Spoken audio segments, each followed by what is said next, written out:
think that Mina Sak should be taught a good lesson this time around. So that Hindu sports complex is becoming unsafe for football. On it, and this can be happening. No, you see, and then you see, all these questions we would ask. We must ask the FA if all the things that happen before Premier League matches, pre-match, security meetings, all of those things, do the same things happen when it comes to Division 1 league games? Because this can be happening. The match officials are attacked in the tunnel.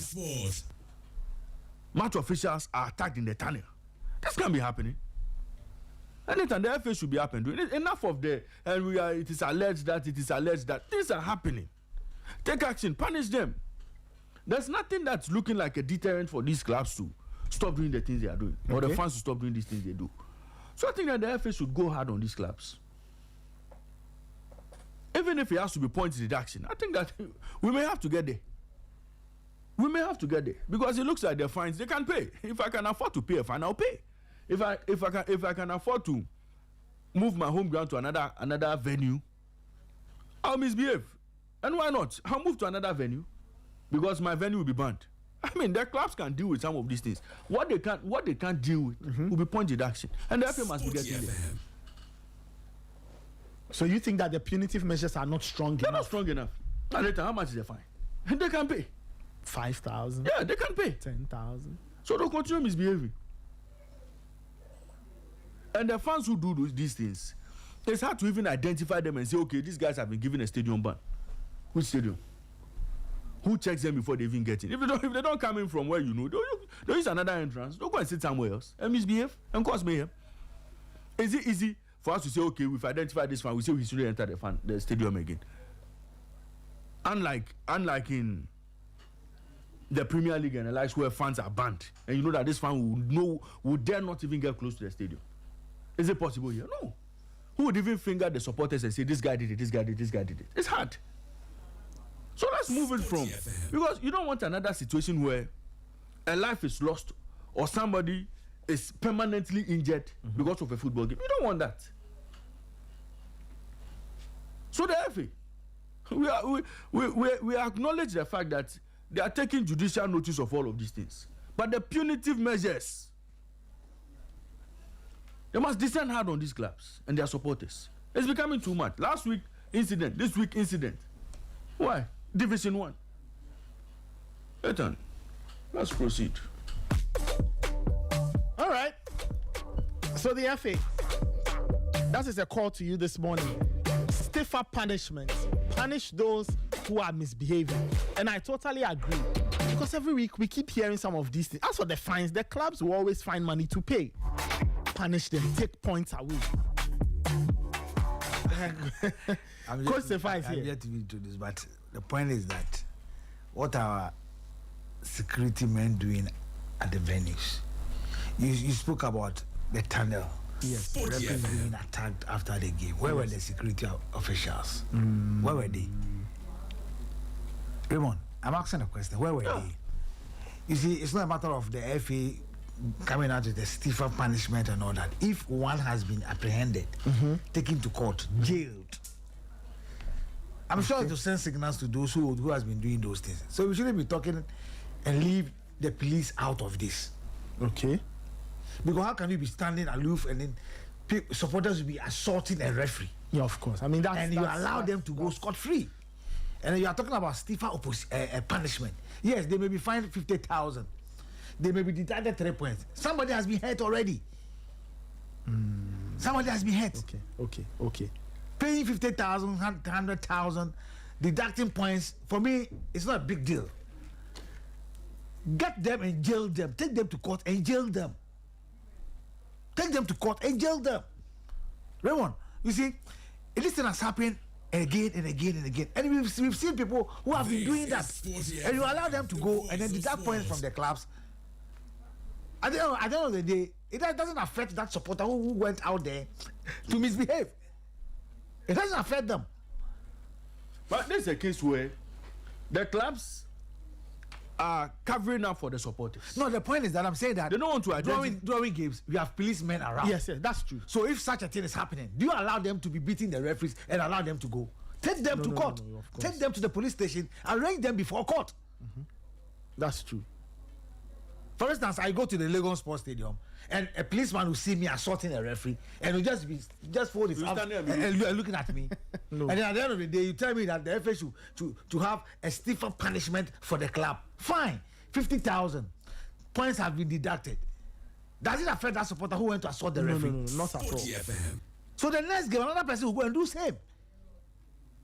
So if the police are going to do their job, then they should be doing arresting supporters who have been doing that. We saw what happened at Kokontumi, where officials and supporters were throwing chairs here and there. Were the police not there seeing those things? Of course, they were there. Get 1 or 2 people from that incident, and they themselves will confirm and be pointing fingers. When they take them to court, jail them. And the moment we start jailing them, they'll stop all these things, and we'll have safety in our games. This things make supporters do not go to the stadium to watch games. That's true. You get a point? Because if a fan go to misbehave and the FA comes out with a stiffer punishment, where you and I agree there shouldn't be a problem with that. 5,000, 10,000, 20,000 or points being deducted. And that fan who went to assault the referee is walking free. At the end of the day, that 50,000 may not bring the eye of the referee, or probably if he had a broken leg or something, it will not bring it back. That's true. The supporter need to be jailed. If 6 months, 1 year, he goes into Sawam. And then by the time he comes back, I'm sure his family or his friends will learn from that thing. So we shouldn't be sitting here and say that, look, let the FA bring out a stiffer punishment here and there. I agree with that. But the police that are at the venue should be also to be talked to. You cannot be saying that I live in Elimina, so because of that, and if I should arrest a fan, I'll be attacked or probably I'll be insulted. Then you don't have no business going to the stadium to be a security man there. You have no business there. Yeah. Then you have no business going there. We've seen policemen jubilating when a goal is scored. That is not your job. That is not your duty. You are there to protect life and properties. So when a goal is scored, you see a policeman jubilating. What for? What for? Tell me, we are killing the game by distance. You go to the rural areas whereby they think that police in any there support any fee. That's my landlord, so I cannot arrest him or then what? You have no business going to the stadium. Remember, I'm telling you the truth. No, I guess it's not everything about the FA. The clubs themselves should also make sure that they can own up those supporters. That's true. We were here when Park Wesinu went onto the pitch. He was charged by the FA. He was fined. What was the result? But the player who went to assault the referee, the player that went to assault the referee, what happened to him? He was banned 1 year.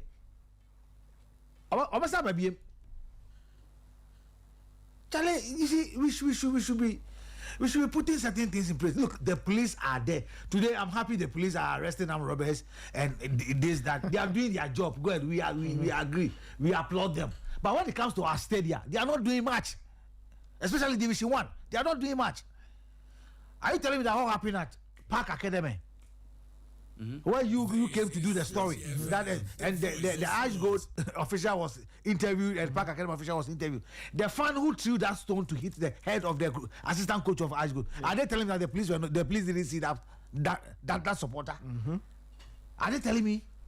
So you want the FA to sanction Park Academy? Okay, the home venue is banned. Is that it? But the supporter works free. But the supporter, yes, true. They've walked free. Nothing has happened to them. We should tell the police to do something about these things. They should do something about this. If you arrest somebody, make sure you arrange the person before the court. And then the person be jailed. And let's see whether such incidents will be happening at that venue again. All right. Yeah, I know. Look, I totally agree with you on that score.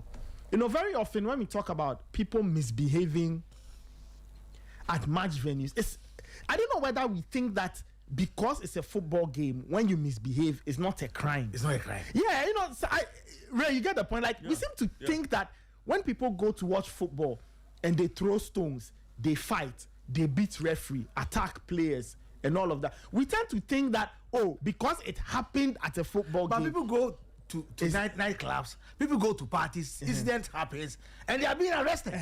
What about that one? So I agree with you.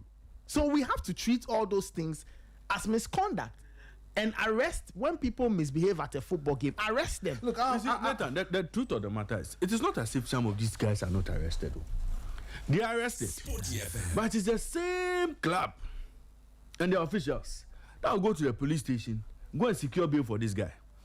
The same club officials will find a way to dilute the case at the police station and say, oh, it's a person. I'll still blame the police. Do you know why? That is what happened. I'll still blame the police. Do you know why? Why? If the person is arrested and arraigned before court within 24 hours, will the club official come to the police and tell them that, please, say. Arrange the person. So let the club officials go to the court. They should go and face the court by themselves. Because in instances like this, they'll be at the police station. And the class officials will be there. They should ignore all those things. The police needs to do something about this. Ignore them and tell the club officials to go to the court. You are taking the supporter to the court, so they should meet you at court. This thing should be happening to our football today. This thing should be happening to our football. Look, that's why I'm happy for the Premiership clubs. Last season, we saw a little of incidents happening at some venues, but this season, have you heard anything like that? No. After the death of Paulie, have you heard anything? Yes, you may hear supporters trying to probably assault the referee or insult the referee, but it has been decent this time. There's discipline. It has been decent this time. So why not Division 1? Well, that's equally. They know them. They've been seeing them. Some of them are even commissioned. To go and misbehave by the clubs. Yeah, some of them are club vigilantes in quote. You see, they are the people who are untouchable. So when they misbehave, nobody can do anything to them. They fight for the club, almost like they are fighters for the club. They fight injustice. Because you and I know that the FA cannot prosecute a supporter who has gone to assault the referee. No. The FA cannot do that. State. What the FA can do is by banning the venue, yes, or probably fining the club, or probably finding the player or something. Yeah, that's true. But the one that has caused that bad thing on the referee or the officials needs to be arrested by the police. That is why they are there. So even in the case of Ghazali, that attack, the referee should have arrested him. The police should have arrested him. No, that's an assault case. Of course. On the ball retriever, the ball boy. So ideally, the police should have picked him up and then dealt with him. The state versus Ghazali. You get it. But that's not happening. How many cases have you heard? The state versus a supporter in any Ghanaian court? Or the state versus Raymond. No. No. Oh, see, me, I'm a law-abiding citizen. I'm a law. No, but Nathan, on a more serious note, the courts are right. You know, all the courts are right. If you crack the whip, please do your work. Yeah. Arrest these guys. That's true. Put them behind bars. No, you see, when it comes to the FA, I think they are doing their bit. Maybe it's the law is there. No, maybe the fine that is probably not enough. 5,000 can increase to 10,000. 10,000 can be increased into 20,000. And even suspending player for 3 months can go for at least 5 months, or not 5 games, maybe 10 games, or even to the end of the season. You understand? That is fair. But for supporters, that should be prosecuted. It shouldn't be by the problem of the FA. It should be the problem of the Ghana police. Oh, that's true. It should be the problem of the Ghana police. And I think that if the police are able to do that, you are going to have a peaceful Division 1 league. At the end of the day, when the league ends, you get good players, good officials coming from the other venues and other clubs.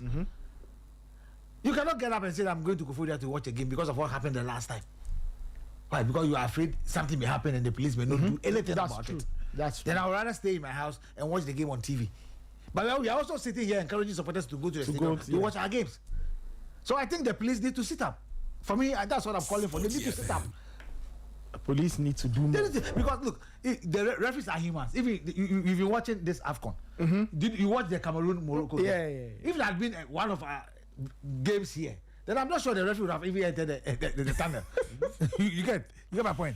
They make mistakes. Even those with VAR, they make big mistakes. Yeah. You understand?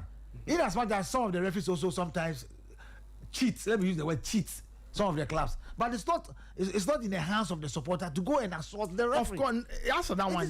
Nobody has the right. It's bad to touch the referee. So you, the police official, or you, the official, the security official that is on duty. What is your duty? Arrest the person, take him to court. The next morning, you arrange him before court. If the court will remind him, fine. If the court will jail him, fine.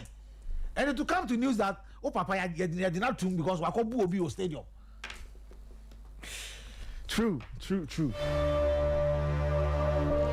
A minute after 8. You can send me your comment 054-257-1061. All right, let's get into the Ghana Premier League.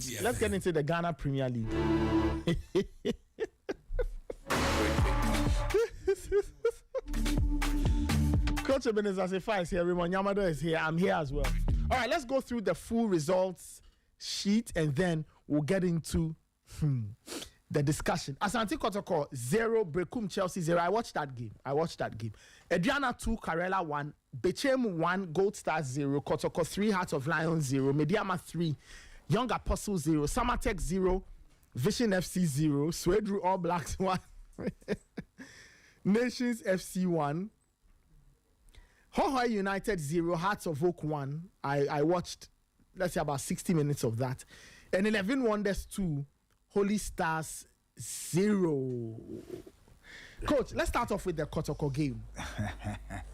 I've seen a good number of Ghana Premier League games this season, but that game was one of the poorest I watched. It didn't excite me at all. The two teams didn't create anything. Maybe it was Bekum Chelsea's game plan. I don't know. But in the end, they seemed very happy with the point.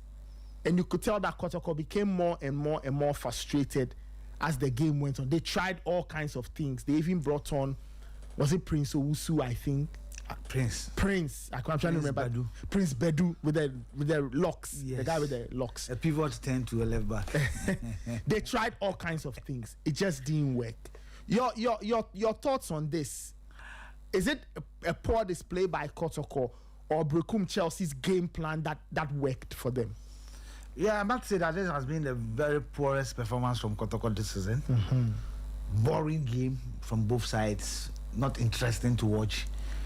Apart from Samba O'Neill on the part of Kotoko, there wasn't any single player who gave out something that you can talk about.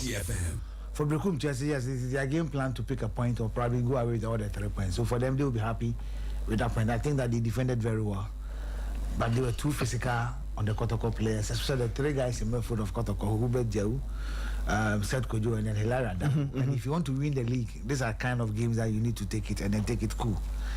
Brekum Chelsea is struggling. Last but one on the league log. Yeah. They've never won a game away from home.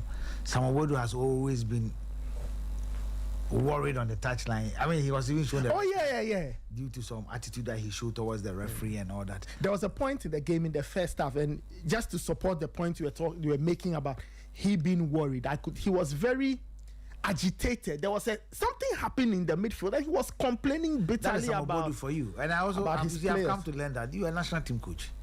You've grown to become one of the nice coaches or best coaches in the country. You've won treble with House of Folk. Before you left Mediama, you had taken Mediama to the second on the league log on 2 occasions. Due to 1 or 2 reasons, you have won even the league with Mediama. So at this level, you should be able to have patience on the touchline, try to get your players to play the kind of game you want them to play, than to concentrate on the referee or probably the 4th referee. Always fighting them. You always try to let your players also do same. So you could clearly see that any whistle from the referee, the Brekum Chelsea players complaints and all that. But on the game itself, for me, as I said, it was a boring game that I've watched Kotoko play this season. Very boring, not interesting. Although I was on TV during that game, but at the point I felt like dozing off because there was nothing interesting to watch from that game. Because Mediama was then leading because they started 30 minutes before the Kotoko game. Okay. So if you are a team and you want to win the league and the one on top is winning and you've got the news that they are winning, you up your game, you improvise and do a lot of work. Apart from the opportunity that came the way of Hubert Jau, where he blew it over the crossbar, and then of course Chelsea also had a glorious opportunity where the player also kicked, I don't know whether he wanted to kill the goalkeeper, but he just blew the ball anyhow. Nothing interesting in that game. And for me, I think that Brekum Chelsea I was not surprised because they've not been doing well in the league. But for Kotoko, your last game at home or in the league, not the FA Cup, you scored 6 goals past Bechem United. And remember I told you Bechem should have finished the game in the first 20 minutes you made that against Kumasi Asante Kotoko. I went back to watch the highlights and it is true. Bechem had some good chances. They dominated Kotoko within the first 20 minutes. And on the run of play, Kotoko got that first goal through Morifin Donsu. I spoke about Kwame Poku, and sometimes when they speak about Kwame Poku, people think that it is personal. It's not personal. I've said it many times that Kwame Poku needs to rethink and re-analyze himself, whether he's ready to play football or he wants to quit football. He added nothing to the Kotoko game when he came on. Emmanuel added nothing to the Kotoko game when he came on. So when you have players of these names on the bench of a team and they come on and they don't add anything, so you ask yourself, and the coach need giant as so I was not surprised the Kotoko supporters were calling names after the game. They were very angry with the team performance yesterday. So for me, I think that Karim Zito and his technical team needs to sit down again. They've got individual good players, but as a team, I struggle to understand how Kotoko plays their game. I really do. Yes. When Patrick Asiedu got injured, Kotoko resulted into a 3-back. So when Prince Badu was introduced, I found him playing at the left side of the Kotoko defense. Whereas Brekup just have all the players behind the ball. So why do you keep the back line? Instead of trying to get more goals, you bring midfielders like Emmanuel P, who doesn't want to play or wants to play. Peter Amidu Aqua, without the ball, he's not part of the Kotoko team. Yeah. So tactically, Kotoko is playing 10 against 11 even before the start of the game or whatever. It took me 20 minutes. I think it took Amidu Aqua 20 minutes to get his first proper 1v1.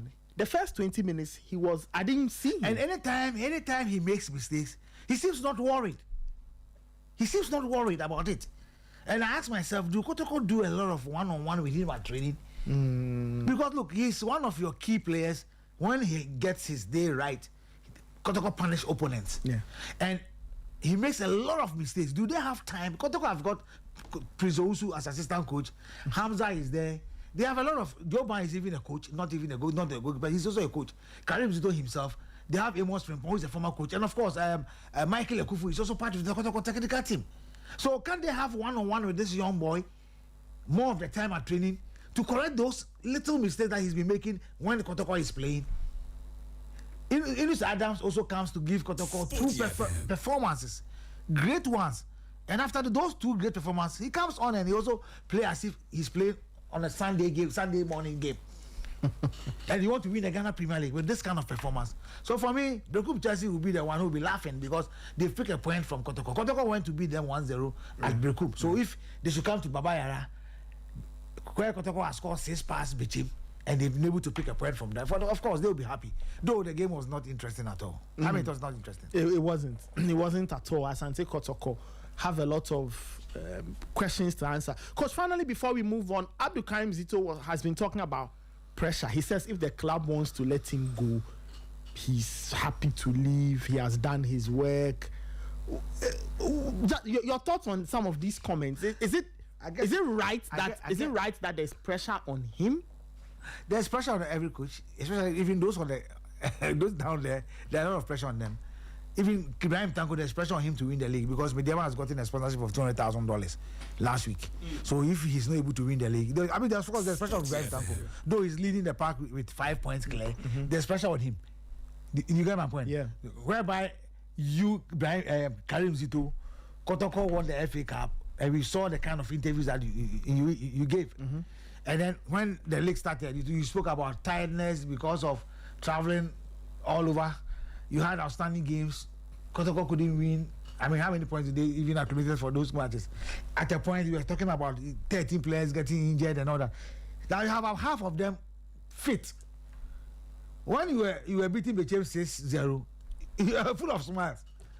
But when it goes wrong, I'm not worried. I know the worst thing is that they will sack me. I'm disappointed to hear such comments from Karim Zito. I expect him to tell the supporters or the Kotoko faithful that, look, we are going to improve upon this area, upon this department, and probably we need 1 or 2. When Prince Badu came on as a sub against Bechem United, I think he faced or something, the FA Cup. You heard what he said? He said he saw Safu Jemfi and Yakasu is the boy. Yeah. The voice of sports. Antoine Semenyo was signed by Man City. They've got a pool of players, but Pep Guardiola wants the boy to play. He came on, he played, and he scored. So if you have Prince Badu, you brought him to Kotoko to fix a problem, the pivot role, a problem, and you put him on the bench. Why? Don't you have confidence in him before bringing him on? And he came onto the pitch too. He was given a different role.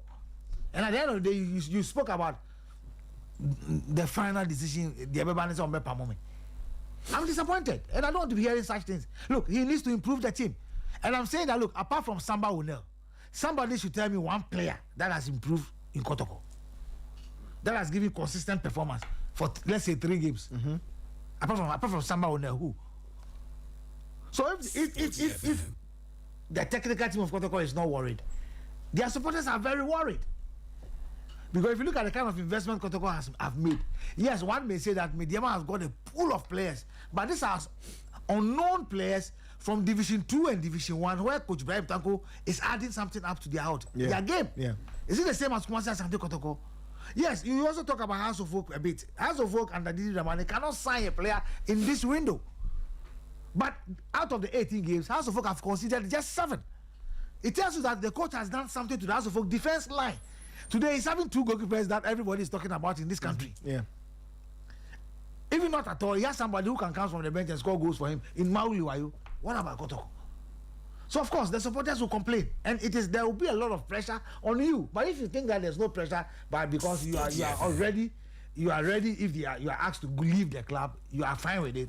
I don't think it's fair. He shouldn't be doing that. I mean, he should concentrate, watch the tape of his games, the attitude of his players, and I'm sure if he's able to get his players even one-on-one, sometimes it's not about just only on the training grounds. You can get them one-on-one, speak with them. Look, these are the things that you are doing on the field of play which is not going well for you. The players themselves should also sit down and also analyze what is going on. Zito was asked, you don't have a physical trainer? He said, yes, I used to have, but he's gone. But I now have Michael Ekufu. He's doing wonderfully well. Michael Ekufu is not a physical trainer. Ekufu is not a physical trainer. Yeah. I respect him as a coach. Yes, he's gone through the LNCC and all that. A former Kotoko Milford, that wonderful player from Wafa before Kotoko. Yeah. But he's not a physical trainer. He may do what in the eyes of the people or Yadi, but what entails in physicality, he doesn't know. So the Kotoko three midfielders are not 100% fit. Seth Kojo in the 50-50 situation will not go. Hilary Adabo will not go. The Adabo that I know will go in for that ball, but he will never do that this time because he's not 100% fit. It's left with Hubert Jehu. What can he alone do? So at the end of the day, he will be fighting among 2-3 players within the midfield. He may beat 1 or 2. The third player, he will lose the possession, and then who covers him up? Peter Amidu Akwa, forget about him. Inus Adams, forget about him. Then the ball comes back to Samba Onel, and then Musa Hamzata at the back, then struggling. They will have to. So Kotoko as a team themselves have to sit down, watch their own clips, forget about the opponent's clips, watch their own clips, and they should analyze themselves whether it is football that they are playing or it is just something that they are doing on the field of play. So for me, I think that the talking must be limited and the work should be more. Well, Asante Kotoko drawing goalless. Adriana beat Karela by 2-1. They needed a late winner to get the 3 points. Coach, this was a close game. Plus how many minutes? Yeah, but Adriana scored deep in injury time.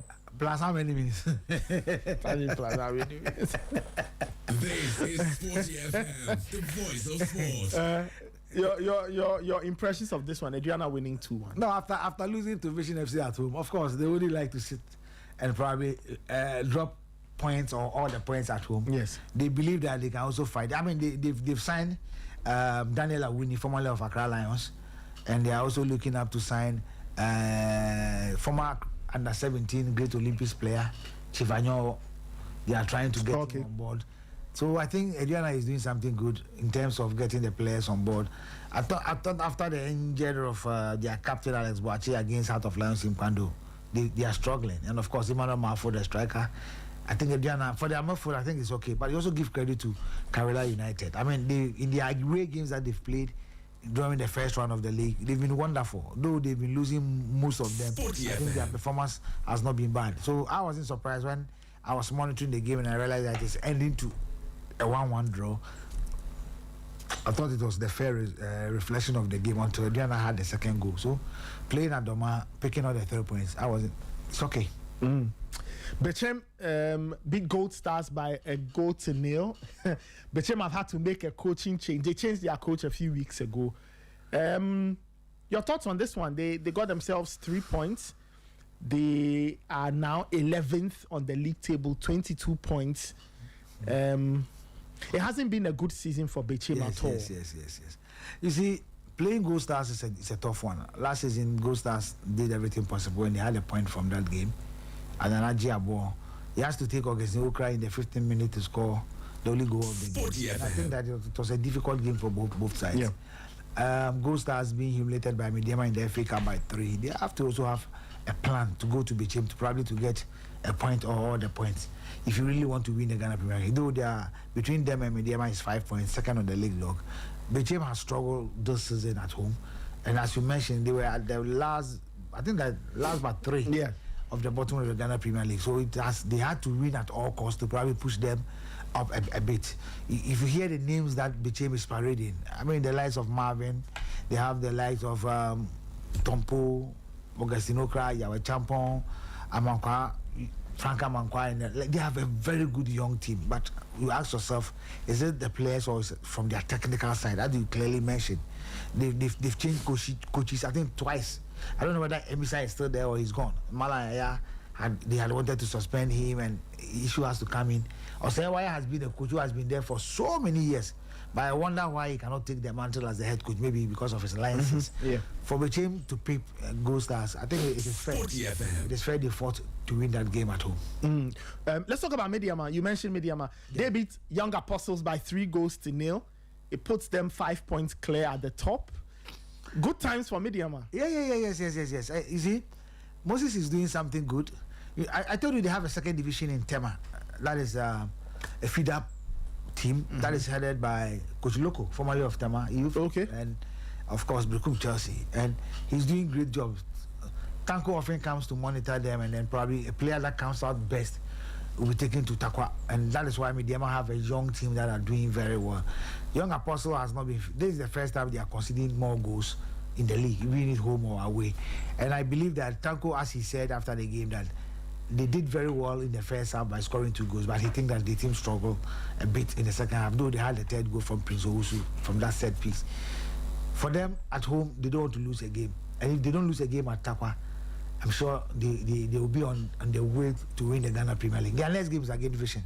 That is a difficult one. If they are able to pick all the 3 points against Vision, then I'll be certain that Mediama is heading towards the league trophy. But it's never going to be easy against Nanajima's Vision FC, who has gone to Doma to beat Adriana, to Samaboy to pick a point from Samates. So coming back to Tema is going to be a big game. But for Mediama beating Young Apostle, it's no news. Dreams 3, Heart of Lions 0. First, let's talk about the Heart of Lions side. It's been a very strange season for them. Started well. You and I have spoken a lot about Bashir Hayfort's complaints about his own team. And now they lost to Dreams 3-0. John Entry got 2 goals. And 1 assist. It was a game that I felt that the beauty would have been more if it had not been the rains. At the point, the game had to be stopped. And they had to come back to continue and all that. But I think that you give credit to Dorman and his team. They didn't start well.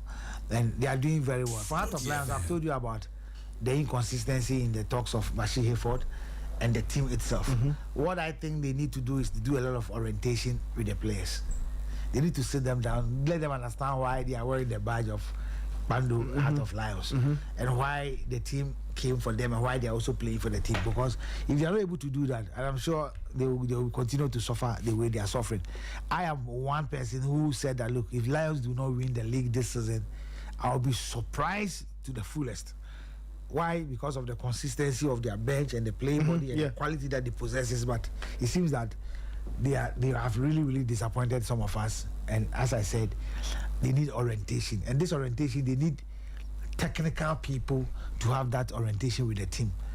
And I mean it. I think I once spoke to Dr. Randy Abi and said, look, the team needs orientation, and if they're able to do that orientation, it will bring the spirit back, it will get the boys back to their feet, and then they'll start doing well. For Dreams FC, I would say congratulations. 4 games at home, straight wins for them. Dortmund has done very well this season. 2 games that I think they never performed well that I watched was against All Blacks and then 11 Wonders. Their next game is against House of Folk, so we hope to see how it goes. But beating Out of Lions 3-0, congratulations to them, and of course John Entry. You spoke about Hearts of Oak. They got themselves a 1-0 win at Hohoe. That was on Friday. I missed the goal. I watched about 60 minutes, and then I came back to catch the dying parts of the game. And then I said, "Oh, let me watch something else." By the time I came back, the ball is there. Hearts had already scored. Maoli Wayo scored the winner. Late winner. You see, in the game, I thought that House of Folk even scored the first goal within the first minute of the game. Okay. They had opportunity and they couldn't score. But I think that the mentality of the House of Folk players is what is doing the work for them. They have a very good mentality. For a team to play 18 games just to concede 7, Asare was imposed, and he had a clean sheet. But surprisingly, so Solo went with the team. I'm thinking Solo Magbashi went with the team, but he was not on the bench too. Oh, he wasn't on the bench? He wasn't on the bench.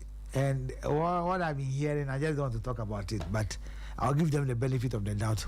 Benjamin Asare did very well. I mean, he made some saves that I think that it was good he was imposed. You saw a leader in him. You saw somebody who was communicating very well with his back line. Osesibe, fantastic display. And of course, Ademu Mohammed, who came in to replace the left back, I think that he played so well. At the point, he made a mistake and he has to foul the opponent to receive a yellow card by not letting Hasselhoff go down in that situation. But I think that the substitution that Didi did also did a trick. I mean, Paco, George Frank Duku came on, Maoli Wayo. This is was a smart one from Didi Dramani, because at the point that Hoho United was struggling, I told you, teams that play Kotoko and Hasselhoff after those games, watch their previous 2-3 games. Okay. They struggle to play. Okay. I will not be surprised if Chelsea will struggle at home, though they may win, but they will struggle to play because they give all to face us and Kotoko. So you realize that Hoho United were really struggling, and of course Osman Safiano, their captain, was not in the game. I think he was not in the game, and it was something that I felt that they shouldn't have even introduced their new coach before the game. Okay. Because look, the assistant coach Boniface had been with Coach TJ before TJ left. So I thought they should have allowed him to play the House of Off game because he knows the team very well. He knows the chemistry. He understands the boys very well. But though the new coach has been in the system with one of the Division 1 clubs, but I believe that if they've allowed the assistant coach should have worked, probably they would have gotten something out of this game. Okay. But you cannot take anything away from Didi Dramani. After losing painfully to Mediama, coming to Hawaii and had the fans behind him, I think he did a lot of psychology on his players, especially those guys in Milford, Upon Frane and the likes. I mean, Hussein was back after his Hussein started. For me, I was happy for Didi Dramani and his boys that they were able to pick up the 3 points. Wonderful. Let's just run through some of the other results. Young Apostles 0, Samatex 0. Mediama 3, Young Apostles 0. Samatex and Vision drew goalless. Yes. Sorry, a little confusing here. All Blacks and Nations drew 1-1. Yeah, the performance was he was almost there to pick his first 3 points in a away game. And then penalty was awarded against them for All Blacks to get the equalizer. I told you the All Blacks, after playing Kotoko, they struggle against the All Stars in the FA Cup. I told you about it. And they also have to struggle against Nations until the diamond of the game. They had the penalty that they had the equalizer. For me, I think that Frimpong Manson has started very well, though he didn't lose. Going back home to play a home game where he has won 4 games, he should build upon it, and probably he'll be. Though his best player has been sold to Sheriff of Moldova, that is Emmanuel Ano. I think that there are a couple of guys out there that will be able to do the work for him. He should have his consistent of his team. He should be able to keep on with his game plan and also try to read in between the lines. I'm talking about his opponent. It was a good game. All Blacks is a difficult team to beat at Swedru. For you to go and then lead handled them, managed the game till that time, I think he deserves a commendation. All Blacks coach has resigned. I'm told he has resigned. Yes, and there are rumors that he's going to Kumasi here and there, but on social media, let me put it that way. But whether it is true or not, I think that he has parted ways with the club, and All Blacks needs to look elsewhere. Wonders. They beat Holy Stars by 2 goals to 0. You see, Nathan, I've told you that 11 Wonders are playing one of the good games. Yeah. They just very well. You can ask anybody that watched the game. They dominated Basaka Holy Stars in the second half against Kotoko. They dominated Kotoko in the second half. A game that they reported 7 minutes to the kickoff of the game. Yeah. I also observed something from Basaka Holy Stars, and I think that is not good for our football. Okay. You come to play Dreams FC on Sunday. After the game, you lost. You drive back to Nzima, only to come back on Thursday to Accra to play 11 Wonders. So at a point, you realize that the team was tired in the second half. They had every opportunity to beat 11 Wonders in the first half. Prince Cheneboa, one-on-one with the goalkeeper on 2 occasions. Sylvester Simba, former of Dreams FC, also had he also has his chance. And they blew all away in the first 20-30 minutes of the game. And then 11 Wonders took over. They were running at them as if they were just training. You realize that the boys were tired mentally and physically. I'm talking about the Basaka boys. Yeah. And I realized that after the Dreams games at Tuba on Sunday, they have to drive back to Nzima. The whole of Monday couldn't train, do a recovery on Tuesday, have a full training on Wednesday, and you travel on Thursday. How do you play? But that's a very strange arrangement. How do you play? Holy Stars play in Accra. They play at Tuba, Accra, so at Tuba, wherever. Then they go back to Nzima, and then they come back to play 11 Wonders and arrive on Thursday. And the game is on Friday. That doesn't make sense because you are wearing the players out. Look, after 60 minutes, that's it. They are gassed. I'm saying that anybody that watched that game will testify to what I'm saying. 11 Wonders dominated them throughout the second half. And they had the 2 goals in the second half. So I wasn't surprised 11 Wonders won.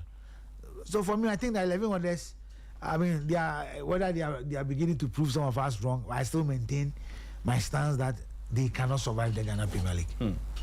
They can't survive. They can't. They need 41 points to survive. And based on what I'm seeing, I think their next 2 games, they are playing House of Folk. I don't know, but I mean, they can do Wonders. Yes, they can do. Okay. You said it all. They need to do the wonders. All right, let's have a look at the results. The league table. Mediama 37 points, Gold Stars 32, Aduana 32, Asante Kotoko 31, Hearts of Oak 31 as well. But Hearts of Oak's numbers look strange. Coach, I'm looking at their numbers. They've scored only 12 goals. Yes, they've scored only 12. They are not scoring.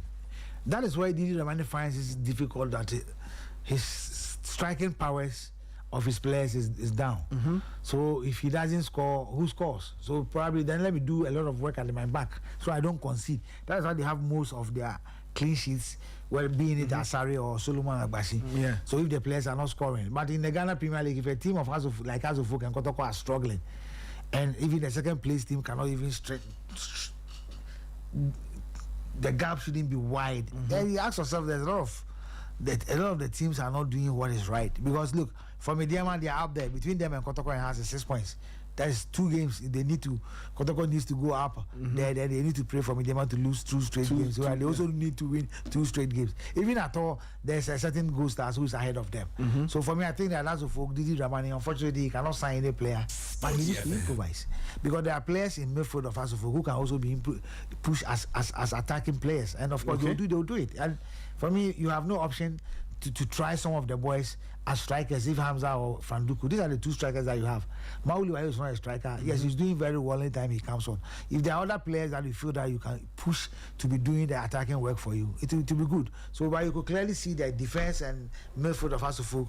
For me, I think that they are not bad, but the attacking area is where Didi Ramani needs to work on. Okay, so Hearts of Oak 31 points. They are tied with Asante Kotoko, but the difference is in the goals. Kotoko have a goal difference of +13. Hearts of Oak a goal difference of +5. Yeah. Samatex on 28, Karela on 25, Hearts of Lions on 24, Dreams FC on 23, Swedru All Blacks on 23, Bechem and Vision both tied on 22, and Nations and Young Apostles 21, Holy Stars 20, Bekum Chelsea 19, Hohoe United 18, and 11 Wonders 9 points. So I agree with you, coach, on the fact that Wonders are gone, because I don't know how they are going to get 41 points. Yes. They are on 9 points now. Ray. Wonders. So 9 points after 18 games. Wonders. If they can convince me, they need to win 10 straight games. Yeah. 10. Which is possible. In Ghana They are not going to win 10 straight games. 10 straight Ray, games. they are not going to But win. my surprise is the teams that are below Heart of Lions. Okay, so Dreams on 23. Yes. All Blacks 23. Yes. Bechem 22. Yes. Vision 22. Yes. Nations 21. Young Apostles 21. Holy Stars 20. Do you know why I'm saying this? Why? They are not doing well. Heart of Lions in their last 8 games have not won any. It's true. 8 games, Heart of Lions have not won any of them. It's true. Any of them.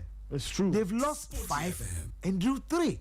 When you check, And then they have 24 points, and the teams are below Heart of Lions have 23 down. Then the teams are not doing well. They're not doing well at all.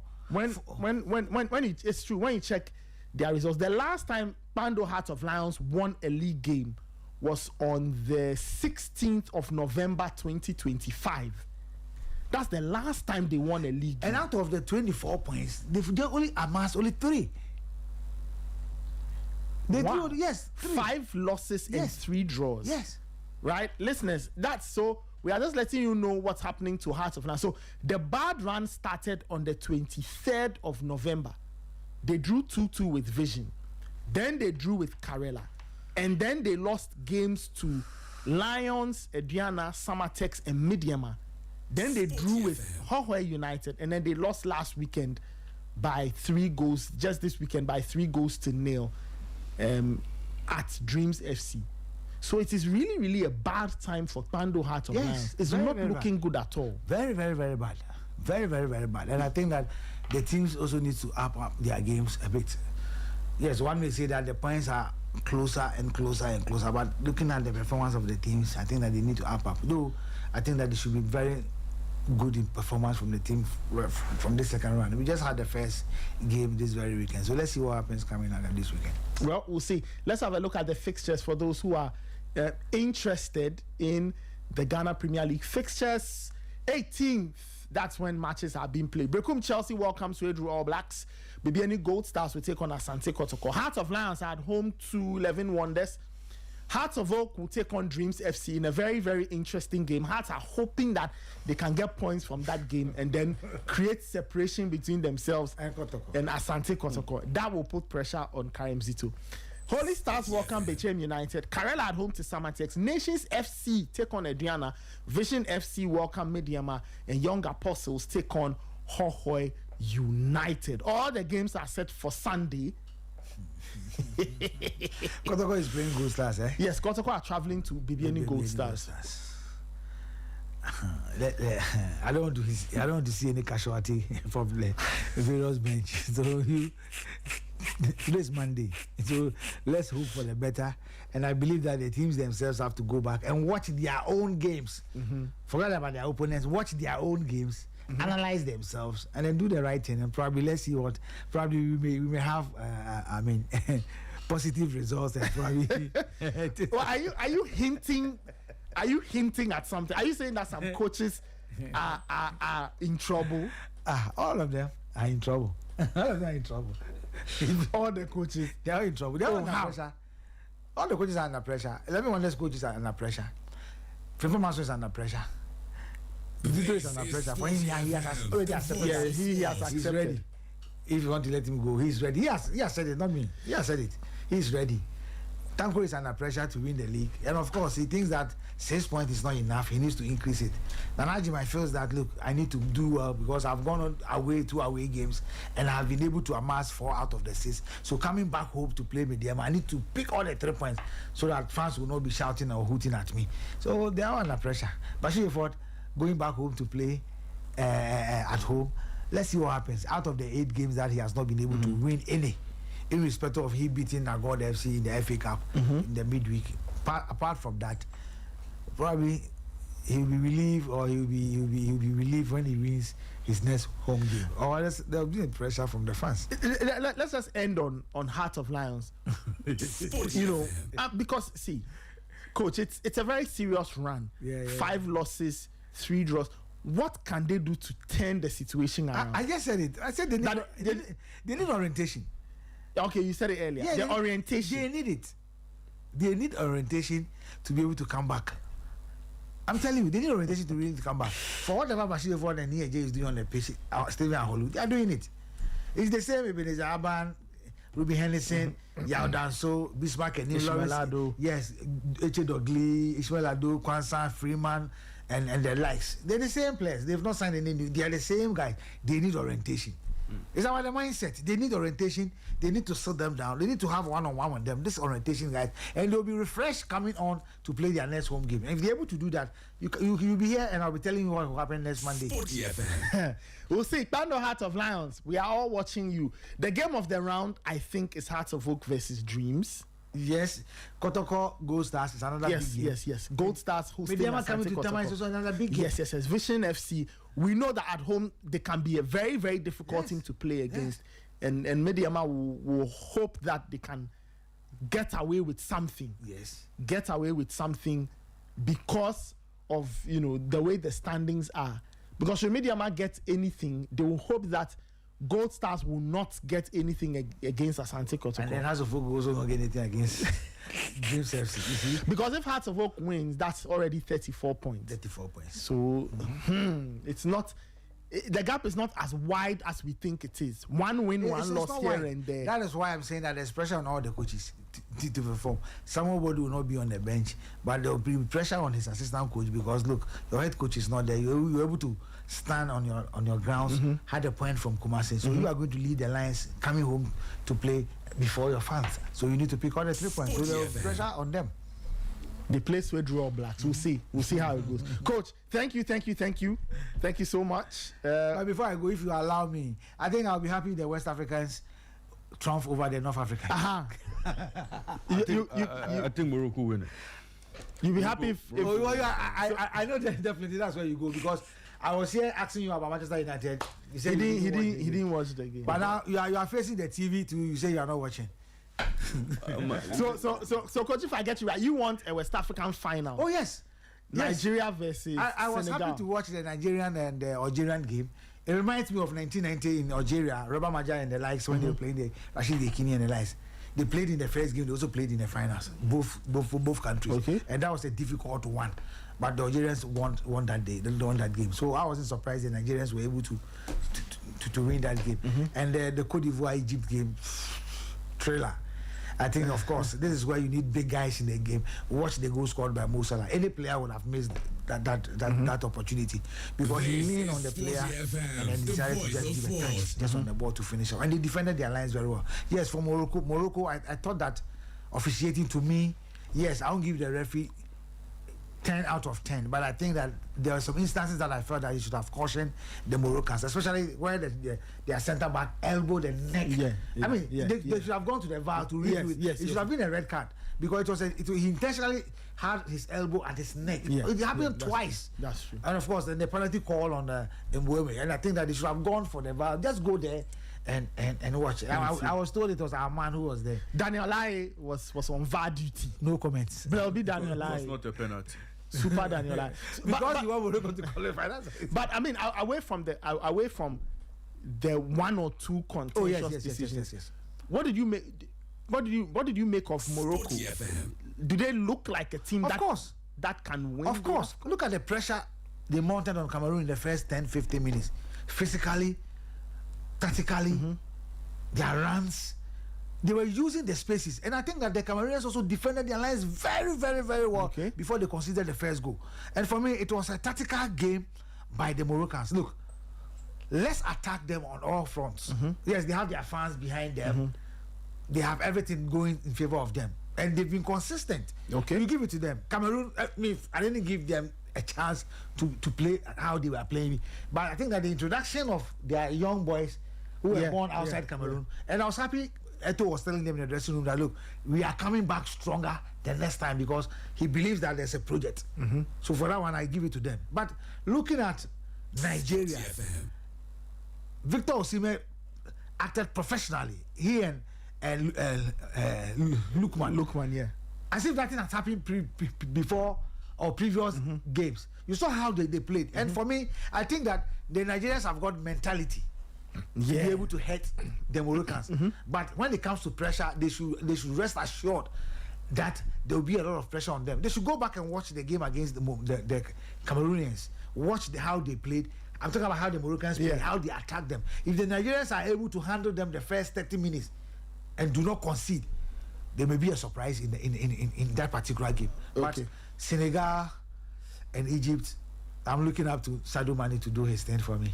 But what about Egypt? I thought defensively they played very well against. No, you see, against Cote d'Ivoire. in major especially their defensive shape. When you look at the first goal, how they were able to trap, Cote d'Ivoire and then play on the break, find Mamouche. Ivorians played individually very well. Collectively, in the half of the Moroccans, they were dominant. In the half of the Egyptians. Yes, in the Egyptians. So at a point, I thought they were going to equalize, and I think Fofana, the introduction of Fofana was a bit late. Oh, he brought on a certain energy that cushioned the boys to fight. So at the point, the Egyptians were praying the referee should have ended the game earlier. But you cannot take it away from the Salah and his guys. In major tournaments, you will not rate them, but they'll be going match after match, after match, because they've got individual brilliance. That is where the big guys comes in. Nigeria, they've got the big guys. I mean, you mentioned Osimhen. Yeah. When you go to Morocco, if not anything at all, their man at the right back there, Hakimi. You understand? He will motivate them. He will fight for them. And of course, when you talk of the Senegalese, not anything at all. Sadio Mane will pop up from somewhere and he will do his thing. So for me, we are looking up to a very good semi-finals. And I think that it is the right teams are the right. Oh, of course. I mean, the right they teams deserve to be there. Yeah. Looking at the rest of the teams that came to this tournament, but I asked West African, I think that if Nigeria to play Senegal in the finals, I'll be happy. Okay. All right, coach. Thank you so much. Ray, we'll take your AFCON. Morocco, Senegal in the final. Yes. Hey, you don't think Egypt can make the final? No, Egypt. After what they did to Cote d'Ivoire, I mean, I've become very afraid of Egypt. Cote d'Ivoire is the strong side, eh? I've become very concerned. Cote d'Ivoire very struggled against Egypt. I get it, but you see, Ray, the point is that, you see, for Egypt to have scored that early, right, and then double the lead. Yes, you see, almost like they got Cote d'Ivoire where they wanted them. Absolutely. MS5. MS5. He needs a bit more growing up to do. On the tactical side. On the tactical side. Because he was out-taught, Sporty out-forced, outwitted, outsmarted by Hosama San. Legendary.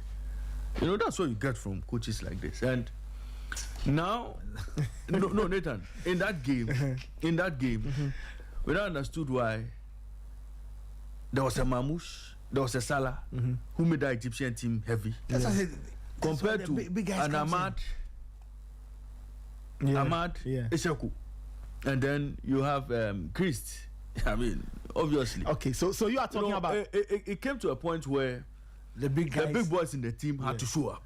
And yes, they did. So Cote d'Ivoire didn't have enough of the big boys. No. And that's why that Senegal-Egypt game would again bring to the fore the big boys. And Mane versus Salah. That will be the difference. Senegal have also gotten the big boys. Yeah. That's what I'm saying. Mane versus Salah. That's where a lot of them will cancel each other out. And then it will be down to that piece of individual brilliance from any of them. But Coach, before I let you go, we were debating this the other day, and I said I would ask you, Ghana not being at the AFCON, right? Did we miss an opportunity to test the team, or yes. Some people argue that it wouldn't have changed anything. No. You see, fine, it may not have changed anything, but it would have prepared Ghana psychologically, physically, and tactically, whether we are ready for the World Cup or not. But as it stands, Salisu is injured. When are you going to get opportunity to get players to be able to fit into his position or his role? At least Ghana would have gotten 3 games to play. At least 3. 3 very competitive Yes, games. 3. At least 3. And you have a German game to play in March. So maybe let's take it, Ghana is out within the first 3. After the first 3, Ghana couldn't make it to the next round. You've gotten 3 games to assess your team. Look, we are talking about players coming to the national Sporty team. FM.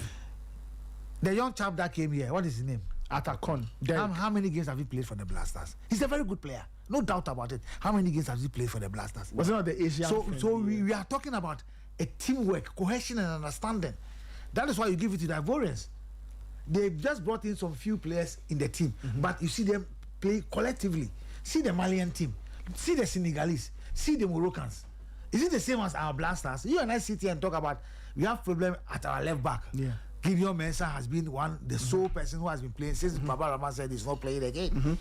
When you come to the right, we've tried Ali Duseidu, we have Tariq Lamptey, we've got a couple of players. But in the center of defense, Juku and Salisu has been our partners for a very long time. Now Salisu is out.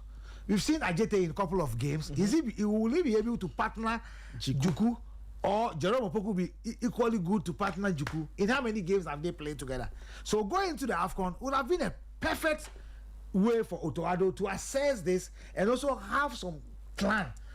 Let me go the 3 back, let me go the 4 games. Yes, probably the trophy may not be his priority because of probably the squad.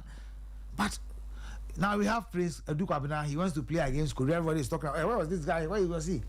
So the AFCON now would have given us a Of chance. course. Now we are going to play the Germans. Is that the time to make experiment? We have no choice than still experiment in that game because we need to partner somebody with Juku. Kudus is not playing, so we need somebody who will replace Kudus. And who is going to be that player? You and I sit here. Let's mention him. Mention him who? that would be Because the likes of Majid Ashmeru has been off for a very long time. Yeah. And when you talk of Joseph Prince, he comes, he normally operates on the right side of attack. Just name them. Who else? Is it going to be Antoine Semenyo? Semenyo in his club normally operates from the left. Probably this is the time Pep Guardiola is going to let us understand that he can play as an auxiliary. Because on the left side, if Jeremy Doku is playing, I don't think he will play Antoine Semenyo there. Probably he will play him behind Erling Haaland as an auxiliary. Probably that is where Ghana is going to learn to use him there. Inaki Williams, is he a player going to play in midfield or on the right side where he has been struggling when it comes to the Blasters? So obviously we are still going to do the experiment against the German national team. So the AFCON would have allowed us yes, to for me, experiment. we really missed that opportunity. We really missed that opportunity. Brother, nobody has gone to this AFCON to experiment. Master, I'm not saying we were going. No, I'm saying that. I'm not saying we. that. No, I'm not saying we were going. No, you are getting me wrong. Wait. Ray, you are not getting me wrong. You are getting me wrong. No, coach, hold on. I'm not saying we are going to experiment in the AFCON. Hold on for me. Nathan, you see, do you know what have happened at the AFCON? And what have happened? You see how prepared all the teams are? Yeah. Or how prepared all the teams look?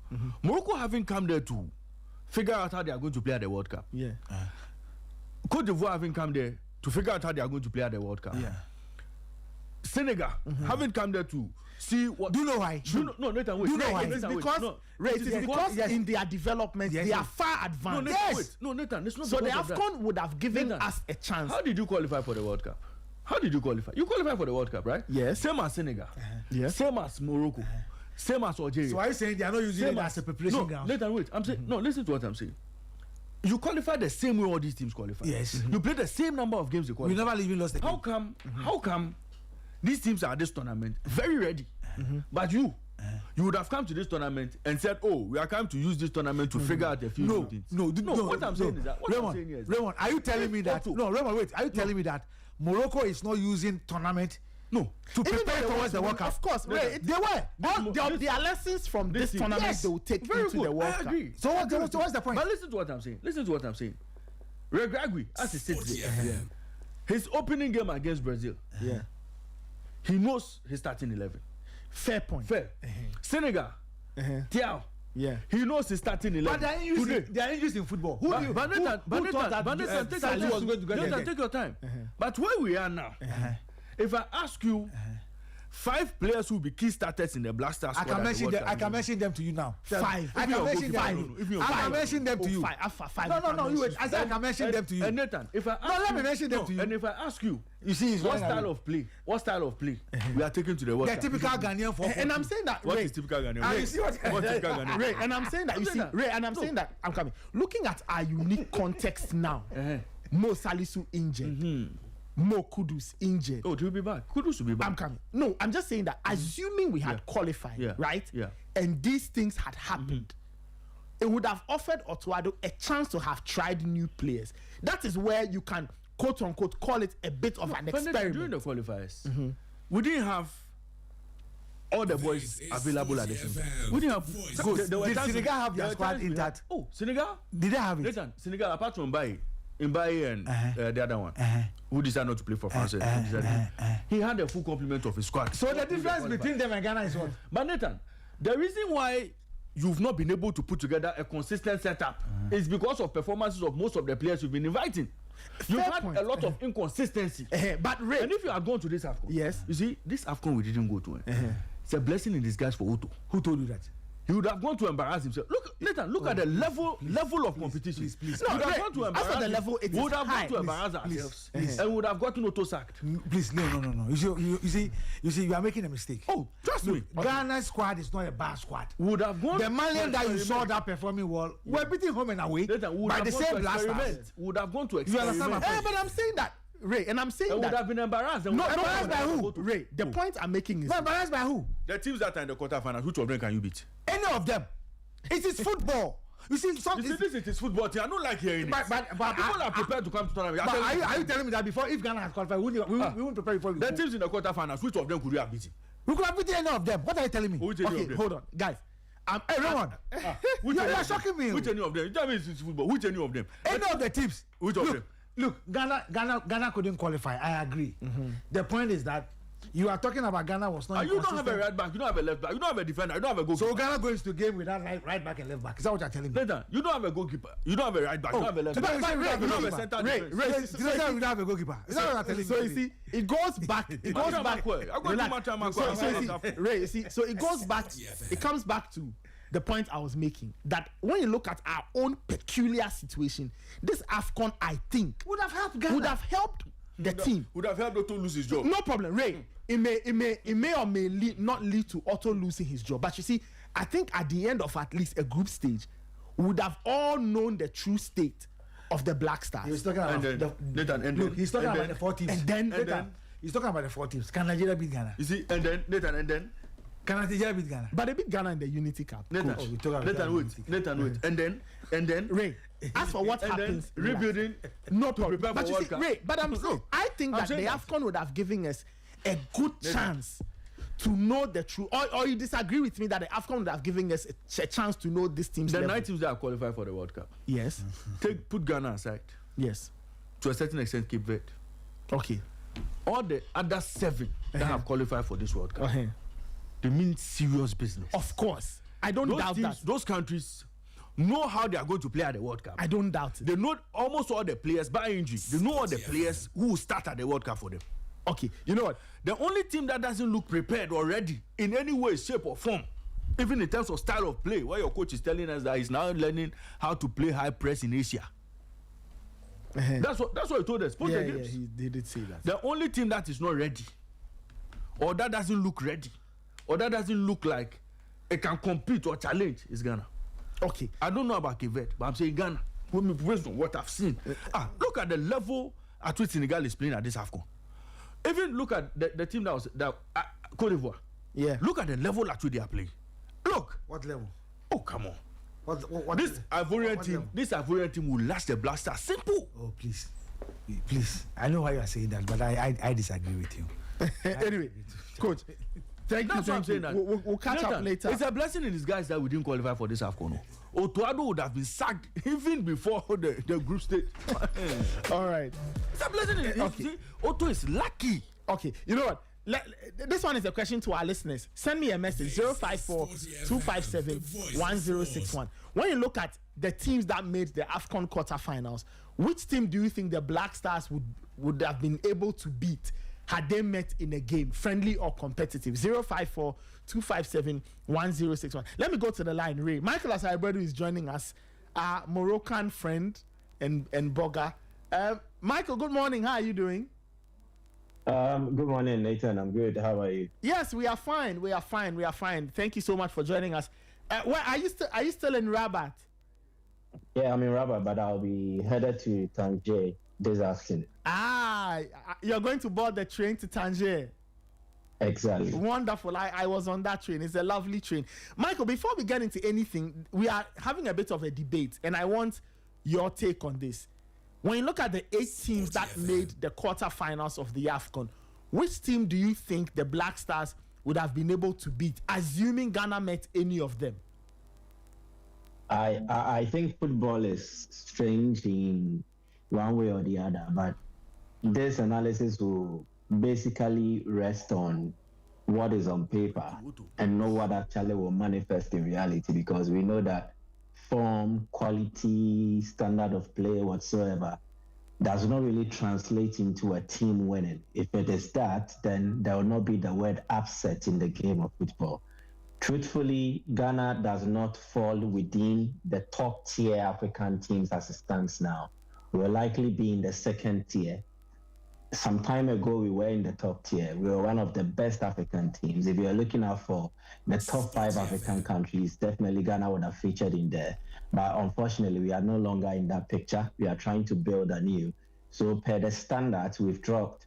And in the same period, we've had countries like Senegal, Egypt, Morocco, even I dare say Nigeria, appreciate in terms of their performances and then get to a certain level. The squads that they have, the teams they have built as a result of that, they are better relatively than the Black Stars of Ghana. So if you are to just analyze this on paper and look at the 8 quarterfinalists and ask me who I think Ghana would have beaten, that would be a tough one, because Egypt, Ivory Coast, I think Ghana will struggle against either side. Again, Morocco, Cameroon. Definitely, we can't match up to the Moroccans, especially considering the stage. For Cameroon, we all know how much of a pain they have been in, whenever we have gotten to face them at such stages at the African Cup of Nations. Then there is Nigeria against Algeria. Algeria, I doubt if we have the quality to sustain a game against Nigeria, especially when it's an eliminator. But maybe what would have helped Ghana would be what was at stake, the pride, the history between the two countries, and some sort of rivalry. So it kinds of ginger players to go beyond what they are capable of doing on a normal day. And that would have been a different game. Ghana, Algeria, I dare say we will stand a chance against the Algerians. Yes, they are a very good team, play very well, but they are likely at the stage Ghana is. They are trying to build a team and they don't have that level of consistency. I know players like Rami Benzebaini, Aissa Mandi, Riyad Mahrez, they are still part of the team, including Baghdad Bunija. But you assess the core of this Algerian team, and they are basically at that stage where the Black Stars is. They have some very good players, but not so a solid team. They've done well, they did well, at the AFCON 2025, but I don't think in the grand scheme of affairs, Algeria, as they are now, are better placed in terms of where they want to go than the Black Stars of Ghana. They have key players. The same applies to the Black Stars. They have some experienced faces in there, and I think the Black Stars also do possess some experienced players. The only difference will be performances at the AFCON or at the Africa Cup of Nations. I think it is something that we have not been able to match them. 2019, they won the competition. 2019, we exited the competition in a very disappointing manner. Then after that, we have not won a group game at the Africa Cup of Nations. This is an Algerian team that won all their matches at the group stage and then were unbeaten in this tournament before they met Nigeria. So yes, on the basis of that, maybe we'll not have been able to match them. But just looking at where their squad is, I don't think they are far advanced than the Black Stars of Ghana. They would also have to look at the other quarterfinalists. in this picture. Senegal, Mali. Don't forget, we defeated Mali during the World Cup qualification. We beat them home and away to qualify for the FIFA World Cup. So I don't think we wouldn't have stood a chance against the Malians if we had faced them. So yes, on paper, if you have to do this analysis, I think some 1 or 2 teams in there among the 8 nations that qualify for the quarterfinals, Ghana will stand a chance against them. Okay. And that is in Algeria, and that is against Mali. Okay. I don't think we are that bad to the extent that we won't fancy our chances against these 2 countries. Interesting point there. Our team lead Guy Smith is joined us. Gaza, good morning. How are you doing? Good morning. Doing well, thank you. Thank you. Are you also in Rabat or you are in a different part of Morocco? I'm in the next room with Asaragwedu. Same area. Would you want to give your take on this very hypothetical argument we are making about the Black Stars and their chances against the teams that made the quarters of the AFCON? Now, the context was that I was making a point that we missed an opportunity by not going to the AFCON. Coach Sefa agreed with me. Raymond agreed with me. But our point of divergence with this, Raymond said, why are we saying we're going to the AFCON to quote-unquote go and experiment? And he said we were going into the competition very unprepared and we would not be able to take on any of the 8 quarter-finalists. I don't know what you think, Gary. Every team that has qualified for the World Cup, that qualified for the AFCON, has said that this is a proving ground. Because it is. And I can give you the evidence that supports this hypothesis. Before they came to this AFCON, a couple of nations had managers who they were not sure, whose standing they were not sure of. Number 1 will be Egypt, in terms of what they were expecting, what they were not expecting, and what they have achieved. Osama Hassan's job was on the line. Everybody knows that. It is only through the performance against the Ivory Coast that he has cemented his place going to the World Cup. In our case, in my opinion, and this may be wrong, it seems that whether Otoado would have or may have done well if we qualify for the AFCON or not, he was going to take us to the World Cup anyway. Right. I'm saying this because of the feelers I have around the people who are making decisions where Otoado is concerned or around the Black Stars. But certain teams, for example, Algeria's manager is under serious pressure and could be sacked, Vladimir Petkovic, before they get to the World Cup because of the way the team has been playing and lining up. There's a huge concern that the team is too reliant on players whose time is up and has been up in the national team for a while. Okay, so in that sense, you can be very sure that aside, I think, about 5 players in that starting lineup, a number of them will be making way if public pressure is going to be a thing in Algeria before the World Cup. And then you look at the regulars, if you like, the teams that we expect to represent the continent well at the World Cup, the Senegals and those ones. I think that before that tournament, at least 2 things they would have learned from this AFCON. Are they going to improve a few things? Yes. Were they here to experiment some formations and generally how they are going to approach games? Yes. So if Raymond says that, the AFCON would not have been necessary, I disagree a bit. Also for one key reason, Nathan. The FIFA calendar is so choked, so stacked, so impossibly focusing on games before the World Cup that you cannot honestly say that being at the AFCON and playing even 3 games, that is even 3 group stage games, will not have been beneficial. Because what is the case for the Black Stars?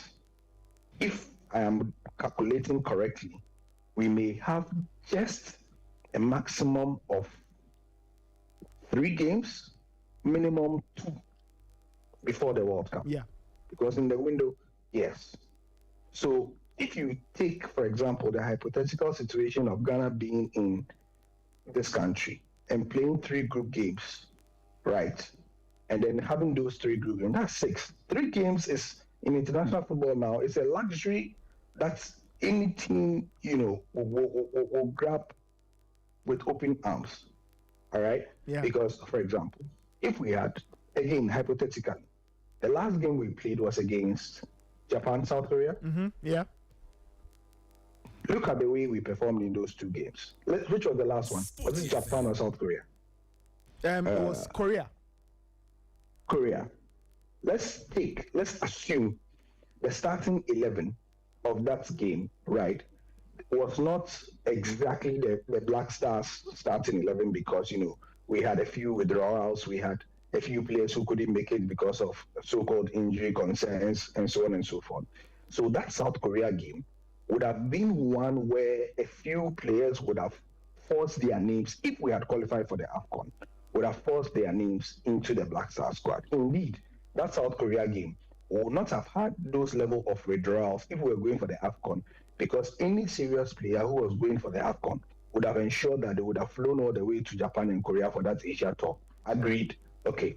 So if that were the case, and we were going to name remember, all the teams here named an initial 55-man squad, right?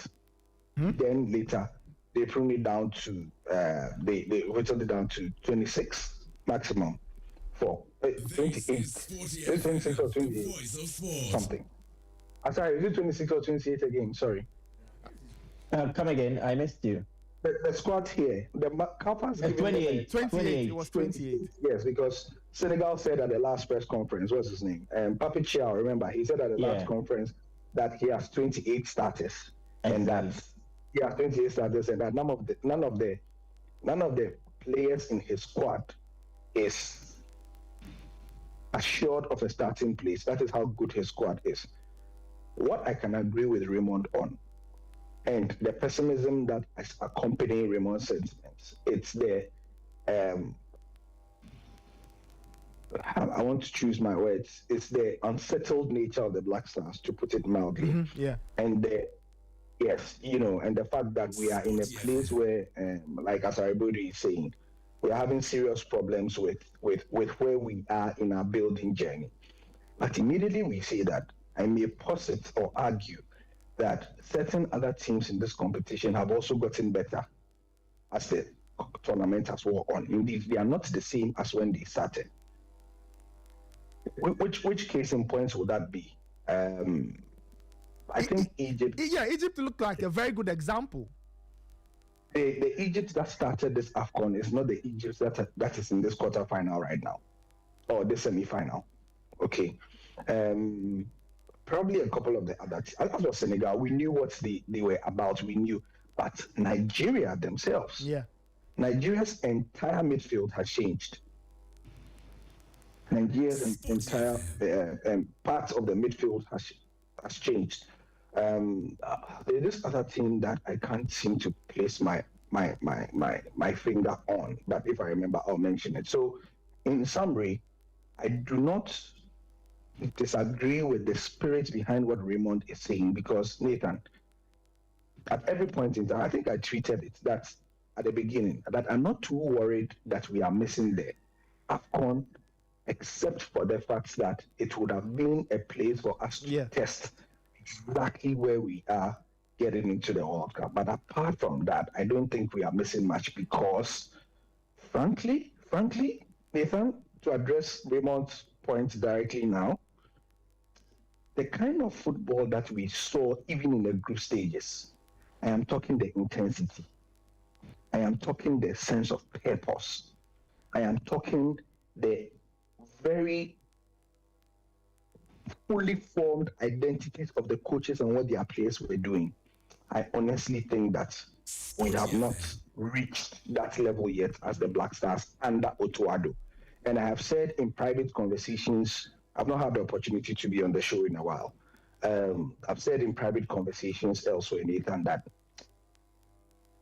the biggest problem and I have no doubts about it, for the Black Stars and with the Black Stars has to be our coach, because the football that people are playing here is not it's not football that our Black Stars 11, the very best Black Stars 11 that we know cannot play. It's not true. However, I am extremely worried about two things: how Otuado reacts to in-game management. Yes, it's a big issue for me, and also the fact that basic things like the pressing. Please, do you see the kind of pressing we have been seeing of the teams that made it to the quarterfinal at this AFCON? I mean, everybody's watching the AFCON. Yeah. The voice of sport. All the big players are saying one thing, that this AFCON is producing the kind of European kind of standard football because the pitches have been good. Mm-hmm. The environment seems very European. So all the guys here, they feel like they are playing in Europe. Plus the weather. The weather has also helped. It's not as hot. I was going to say that. So a lot of people are saying that the weather means that the players are not having to make the certain drastic change that you are used to in many AFCONs. Remember, for about 2 weeks or 2.5 weeks, it rained and rained and rained, making it even more European in the way it was. So you've not had any serious heat. Sporty. If you look at the games that have been played, it's only about 2 or 3 quarter-final games that have had some semblance of heat. Even then, it's been, winter level heat. So under these conditions, would the Black Stars have been able to, under Otuado? Unfortunately, I cannot divorce my argument out of Otuado. I think, in my humble opinion, the biggest militating factor against where the Black Stars should be, it is not our starting 11. Because we have a decent defense. We have a decent midfield, a settled at the best of times without any injuries. And we don't have a bad attacking front line. We have Fatau now, Jordan, Semenyo, that's front three. How bad is that? It is not that bad. If you have a Joseph Pencil in there, on the right wing, and on that wing, Nathan, we have an embarrassment of not riches, but options on the Joseph Pencil wing. In the middle of the park, we have decent options too. On the left side, if we are playing a 4-3-3, that's what I'm saying. Yeah. In defense, we don't have bad options also. So players-wise, and on our bench, Nathan, it's not that bad. My biggest problem is the man who will lead us into the battle, even if we have these players. Because, again, one other point before we go on to the analysis. The Ivory Coast, and you speak French, so you must have been listening to their media. Their loss is being blamed squarely, and I do agree, at MS5, because it seemed that he lost the game from the bench. Yep. The Ivorian team is settled and solid. Remember, the Ivorian team that won the AFCON has been changed so much, tweaked so much, that only 4 of the players that started in the final have been starters here in Morocco. That is how much introspection they have done and how much they have moved on and how settled this team is. But there has been a worry that this Ivorian team, as good as it is, needs somebody to take them to the next level. And that MS5 is plateauing. He's not good enough. That's another discussion for the other day. But, I mean, this gives us a context of where our own Otuado is and what we must honestly do in terms of introspection before the World Cup. And the big question I want to leave Ghanaians with right now is, looking at the kind of 24 teams we have had here, the men have been set. Thankfully, nature, water has found this level at every level of this AFCON. Yeah. So the group stages, we note out the weakest teams very nicely. The round of 16, we note out the weakest teams. The quarterfinals give us the best teams. Now the best teams have gone arguably, because some people will say that Ivory Coast are a better team than Egypt, but I say if they were, then they should have been in the semi-final. This AFCON has not lied. Mm-hmm. My final submission on this is that, based on everything, the plenty grammar I have said, I do not think the Black Stars would have gone out of the group stages. And so on that, I agree with Raymond. Ray, I think for clarity, your point. Okay, you state your point again, so we are all clear. So Gary came back to my point eventually. That look, going to this AFCON, if you rank the teams that are there in terms of the top 10 in Africa, and you put the Black Stars somewhere in there, we would have gone into that competition the least prepared. Okay. Looking at what we did even in Asia against Japan and against South Korea. So we would have gone into this competition still trying to figure out who best plays where, which strategy best works for us, and how best we can come up against, or how best we can match up against some of the top teams there. And I'm saying that even if we had gone out of the group stage, we would have been exposed by some of the teams that are already ahead of us. Yeah, that's like Egypt, like Morocco, like even DRC. A lot of these teams would have exposed us. So I'm saying that not going to the AFCON itself is a blessing in disguise for Hioto. Not even the players, for Hioto, because he would have been exposed, and today the conversation would have been about how not good Otto is and why we cannot go to the World Cup with Otto. But who should the AFCON benefit? Is it Otto or the team? Well, it should benefit the team, but he would have been exposed at this AFCON because of the level at which some of these teams are playing. Isn't it a good thing? So he offers us two options: either get rid or he learns quickly. And we would have said, "Get rid of him." That would have been the song we'll be singing. Okay, and you see, and Gary highlights the point that look, if you look at the players we have decent players, but the coaching has been a problem. And at this AFCON, if you snooze, you lose. You see, MS5. Yeah. MS5 thought he had done it all up to the quarterfinal stage. Yeah, until and his team was untouchable. He got absolutely outdone. Hosam Hassan taught him something small. Yeah.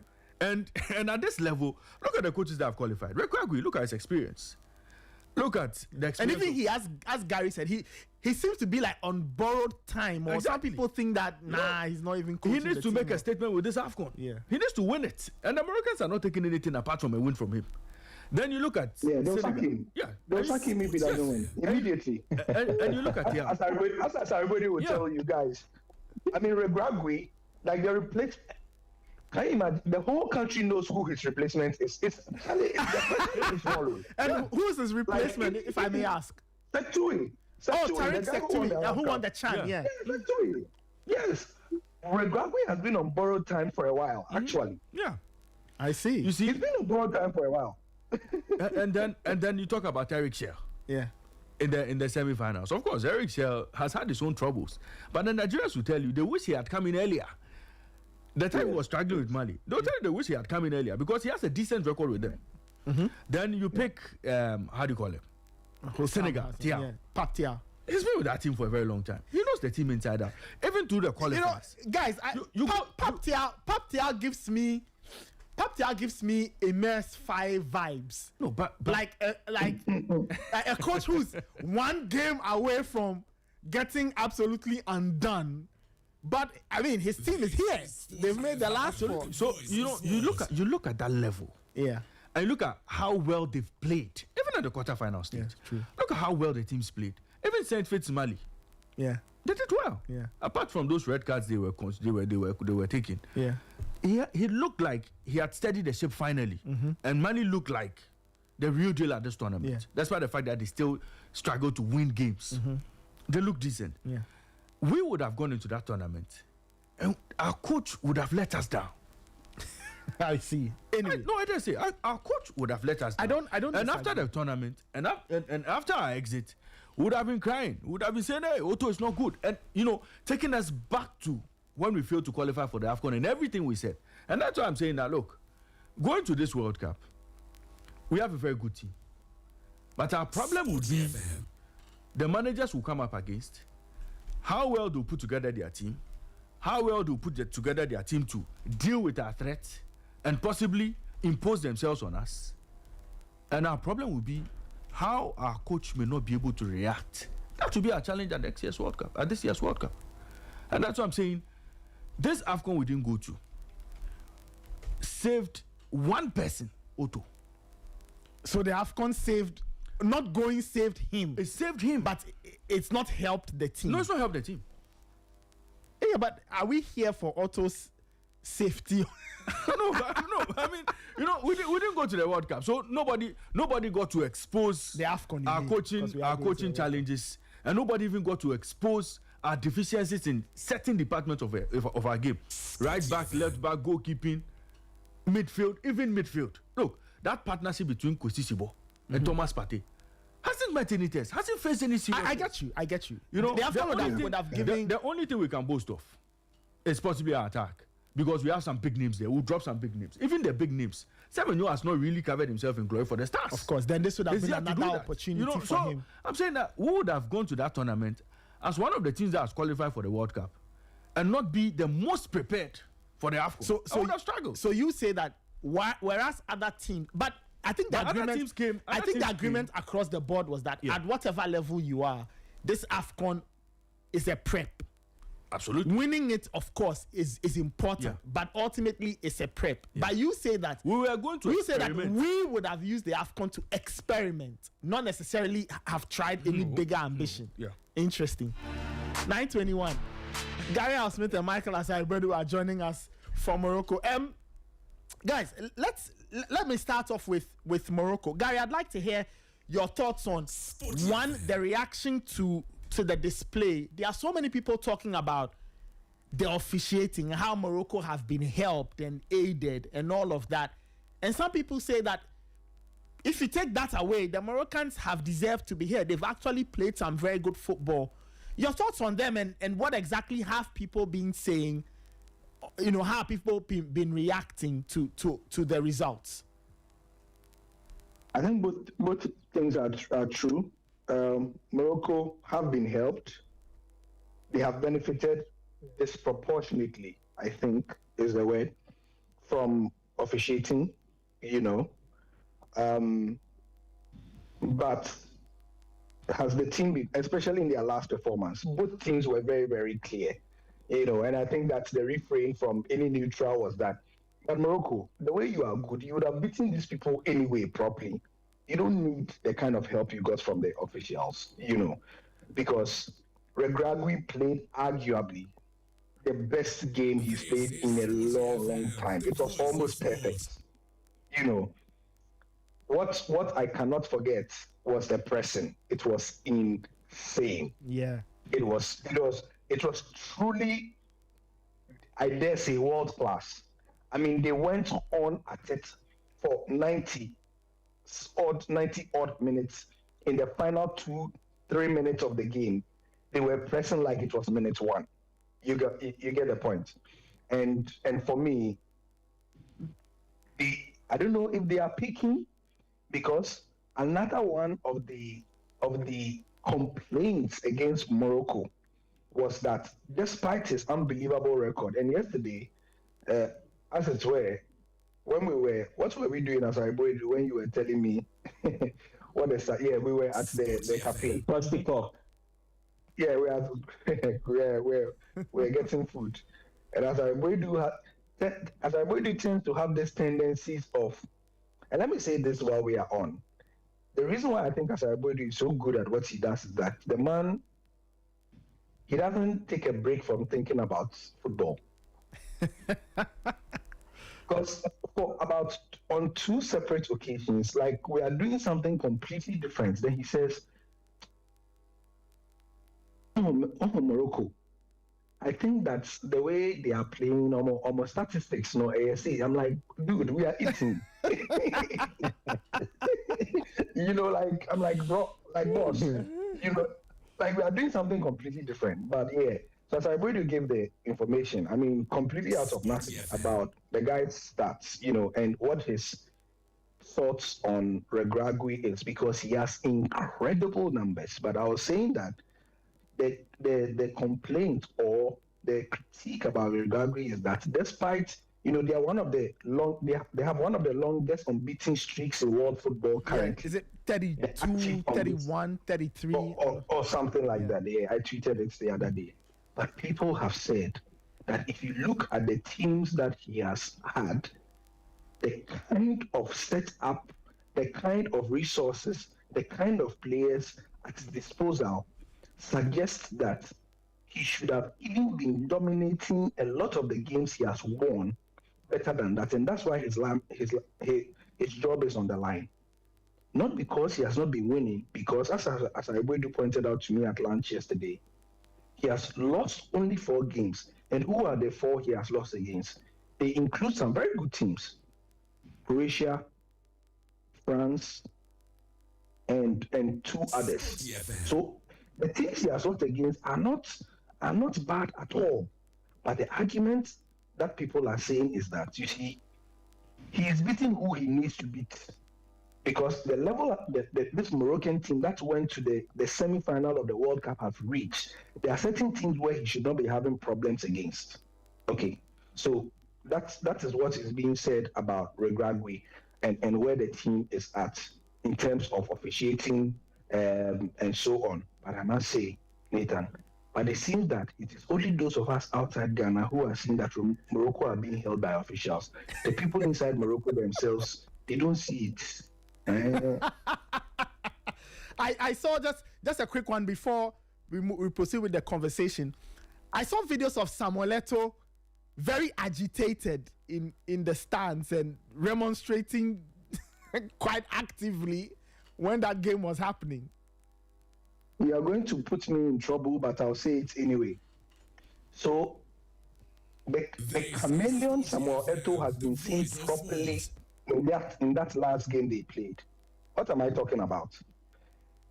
People are now seeing what I've been saying for a long time. That Samuel Eto'o has, I don't know who I told at the office, that Samuel Eto'o has he has an end game. And we saw it in that quarterfinal. Samuel Eto'o was roundly, and Cameroon were roundly cheated. It is true that they didn't play any good football, but they did not deserve the kind of officiating they got.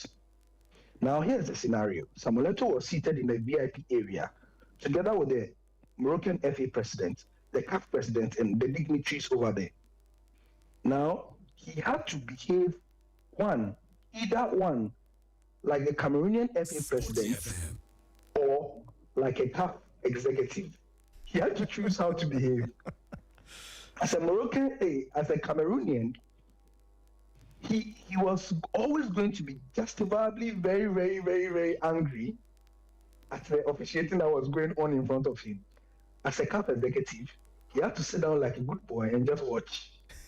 And he chose to, and he behaved like a Cameroonian because he's a human being with blood flowing through him. Yeah. But guess what?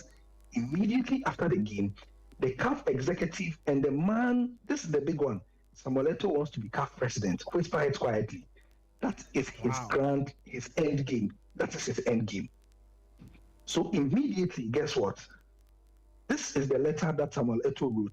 Yeah, I think I've seen that. I've seen the letter, yes. Now, Raymond, please tell me how somebody who has been cheated like this writes the following letter and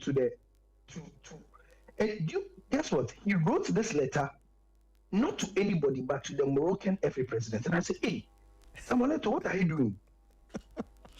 The people who have ensured that the officiating has been so bad, and you write this kind of letter to him. Please, let me take just 30 seconds to read it. The message reads, message from the FECAFOOT president Samuel Eto'o to the Moroccan FA president Fouzi Lekja. Mr. President, the participation of the Indomitable Lions in this AFCON came to an end with the quarter-final match played on Friday, January 9th at the Prince Moulay Abdallah Stadium.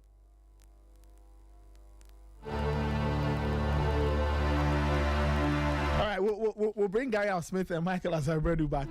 But interesting point Gary was making, Ray, before we lost him. We'll bring it back in a bit about Because I saw them. Eto was absolutely incandescent at what he was watching. So angry, but the man I write a letter to the Moroccans thanking them for. Can you imagine? African football. African football is really fascinating, you know. But I saw Eto's dressing room speech, you know, thank the players and said that this is just the start and that they'll be back. They will be back in the next AFCON. Thanked David Pagu and his guy. Thanked him and all of that. Spoke about when he gave him the job or when they met at his office. And I said that, hey, so like that, they've kicked out Mark Bryce. Oh yeah. Power suite.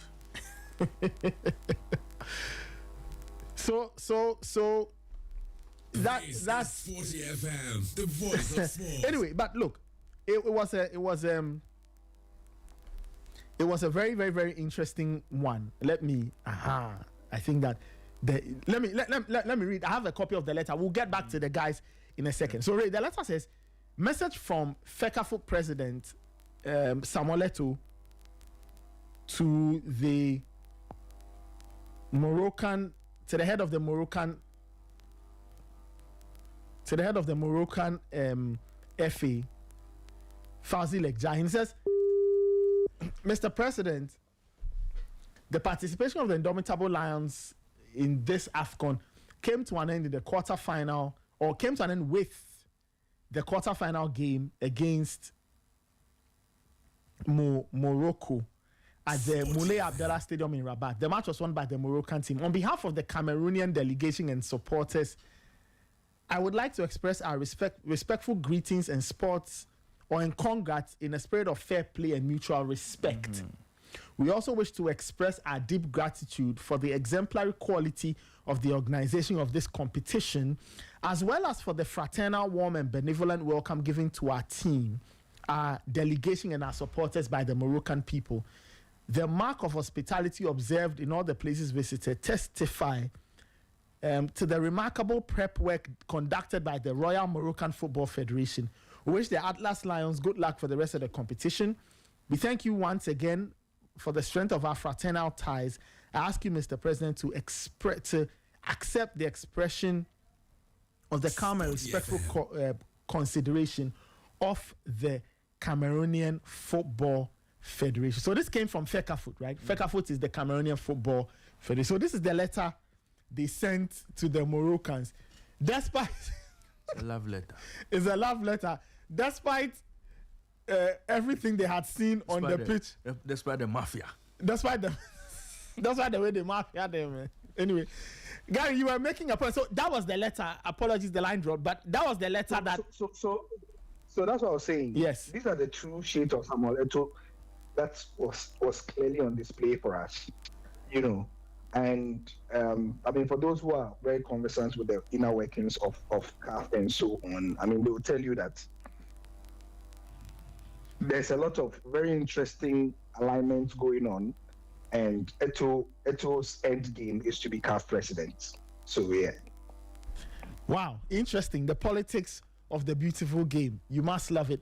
Michael, let me take your thoughts on Nigeria and the number they did on Algeria. I was very surprised at what I saw, especially from an Algerian perspective. They looked second best all game. Nigeria nailed on a brilliant game plan, and they got through at the expense of the Desert Foxes. Well, I think Algeria's setup and the approach to the game, to me, was not the best. It meant that psychologically they had conceded the advantage to the Nigerians. They kind of subtly admitted that the Nigerians were better than them and that they would need to change the approach, like a different approach to how they had played in previous games. Because I saw Algeria at the group stage. They were very electrifying, playing swift, offensive games, moving forward at will. But against Nigeria, it was a bit more cautious play. they really did not take the game to the Nigerians as you would expect from a team at this stage of a competition that was bidding to win it. And don't This forget, is Sporty FM, these were the voice teams of that sport. basically had blazed past all the opponents in their group. Algeria did not beat DR Congo in 90 minutes, but they did that after extra time. And so they were arguably among the top two teams in this competition. Unfortunately, I did not see that from the Algerians. But again, it also goes on to portray something about the Nigerians that we've not paid attention to. I think Nigeria are that good, but we try to discredit them at times because one of their failure to qualify for the World Cup, and two, their own indecisions that has likely cost the team some kind of consistency. This core of the Nigerian team, the group, are players who played and made it all the way to the final of the last AFCON. What this has taught them is that they have learned the hard way. They have learned from the bitter lessons of the past and then added it to what they are currently doing to improve. They have a coach who played the last AFCON, played some beautiful football, and unfortunately, his own failure to manage a game well saw them concede advantage to, I think it was Ivory Coast, and then eventually they were booted out of the competition. So I think Nigeria came into this tournament with a coach who had learned lessons and had a point to prove, players who had learned lessons and had a point to prove. And I think that has toughened them up. And they are your typical tournament team. Yes, they started the tournament well, won games, scored a lot of goals. But again, I don't know if you guys have paid attention to it. In the last two games Nigeria have played in the knockout stage, they are yet to concede a goal. But this was a team that was conceding easily in the group stage.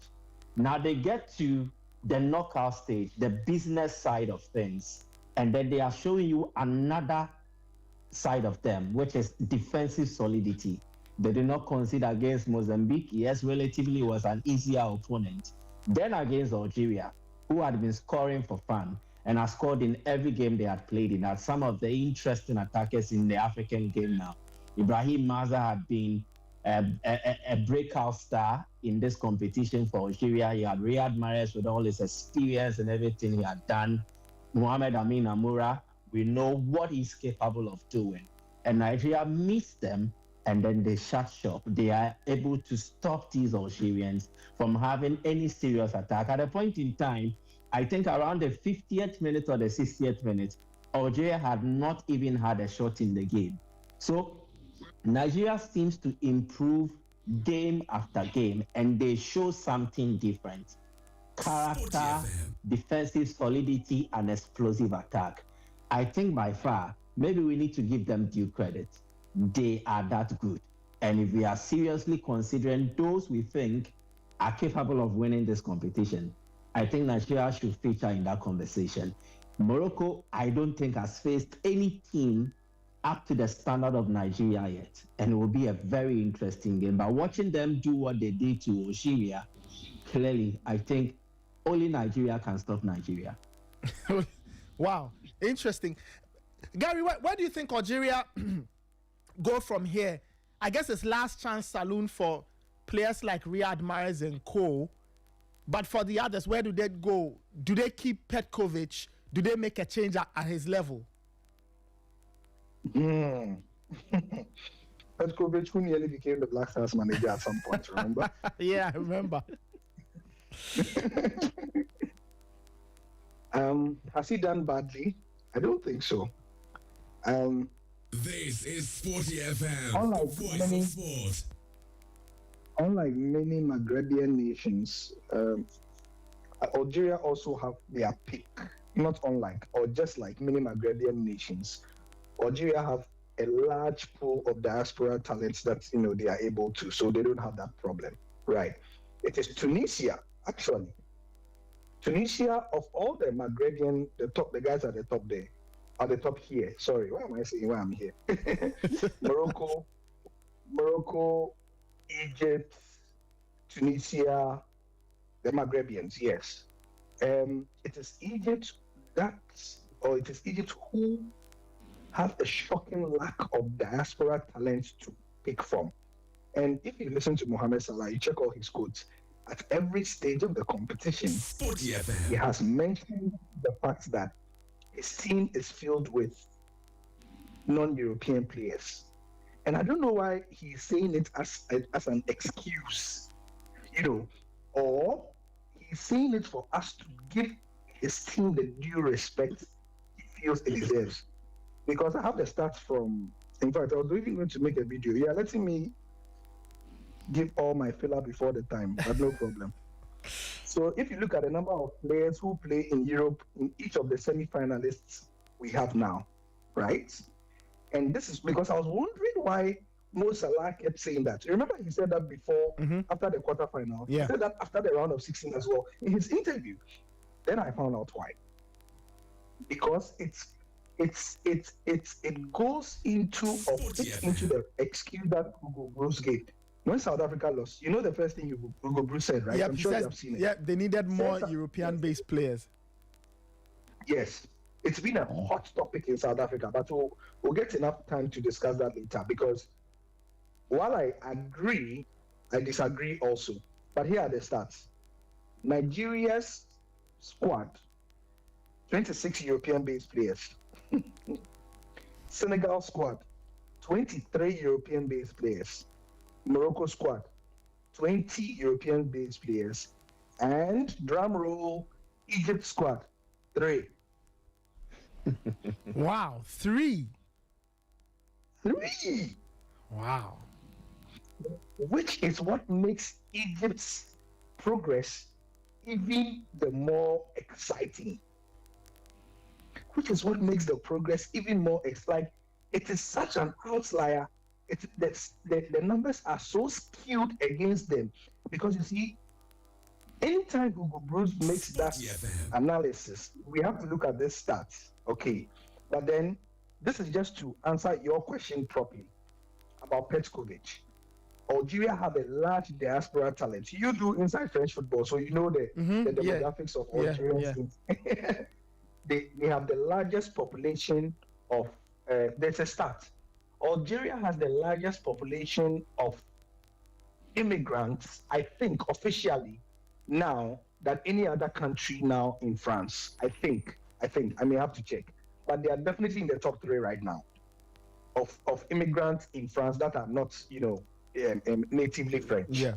So because of that and other things, Algeria have a large diaspora talent. But this is the problem, and this is something that will start affecting almost every country that has lazily decided to go the shortcuts, like the Black Stars are doing, like the Super Eagles have been doing for a while. In fact, it is only now after a long time that the Super Eagles seemingly are getting the blend of diaspora talents right. But even then, the Nigerians and Ghanas and other nations, Nathan, we are taking the shortcut because we have a large diaspora living in the UK, in Belgium, in where, and we are neglecting the base of local talent in our own countries. Because all our FA presidents know that when they wake up, they will open their TV one day and they will see a Ryan. Is it a Ryan they call him? Ryan Makedu.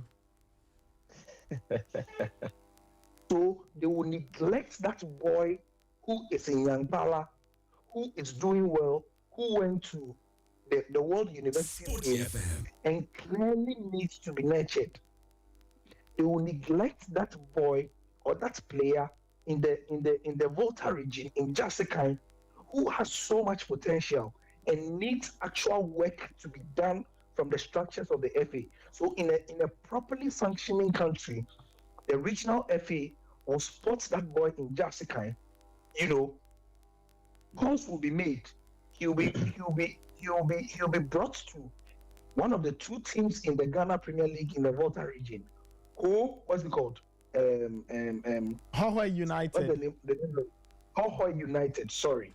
Or Pando Heart of Lions. We will spot him. He will do well for Pando Heart of Lions or Hohoi United. The Chan team will pick him up. And then, like Ayub El Kabi, he will do well for the Chan team. His growth will be organic. Then he will grow and we will see that he drew from step by step, and he will get into the senior national team. But the Nigerian team has become so lazy that they are doing no work at all, because they know that Nigeria has one of the largest immigrant populations in the world. And so they'll just go and look for a goalkeeper. They'll go to Europe. They'll go and meanwhile, there are players in the Nigerian Premier Professional League that need to be nurtured and that need confidence. So if anybody is wondering why Gary Al Smith is swearing by Benjamin Asari, you think I don't know that Benjamin Asari has glaring weaknesses? You think I don't know? Of course I know. But for me, I'm supporting Benjamin Asari's place in the Black Stars, because you see, his place there is larger than just one human being being imposed. It is an aberration for a Ghana national team that has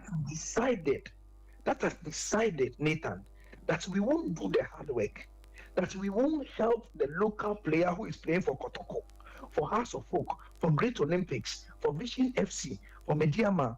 We have decided that we will be lazy. And if we see a player who has potential, who is a defender in Ghana, the easy option is that, the coach will go to Europe.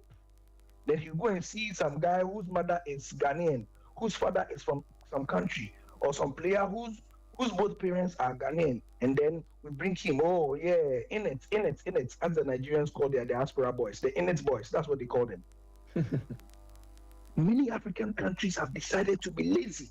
Guess what? And it's becoming even worse. Nathan, after this AFCON, do you know what is happening? Country after country are now formalizing the process of dipping into their diaspora pool. And you know me, I come with examples. Mozambique have officially had, when they went out of the tournament, FM, the voice of sport. They have had a meeting, Mozambique, with the Argentine, what's his name? No, the Argentine is the Tanzanian. Mozambique are coached by the, what's his name again? The coach, I always forget his name. Is their former player? Yes, the former player. He wrote a report and said that he told the Mozambican FA executive committee. Chiquino Conde. Conde. He wrote a report, and in the report he said to them, look at all the nations that are doing well in African football and at the AFCON. All of them have dipped into their diaspora talents and have looked at where they can strengthen and are doing well. Mozambique came to the AFCON with, yes, a few players, but then because of the success of Mozambique's youth, and you know they've been doing well in youth football because of their former coach, Pedro. He was formerly the under-17 coach. He was formerly the under-20 coach. So he had a very good grasp of youth football in the country, and he was promoting youthful talent, which was not a bad thing. But now, officially, they are instituting a committee that is going around the world to meet the best diasporan talents to play for the Mozambican national team. But what is the effect of that? It means that all the work they have been doing in the last 10 years is going to be undone, because you see, the average coach right now, when he sees diaspora talent, then I get it.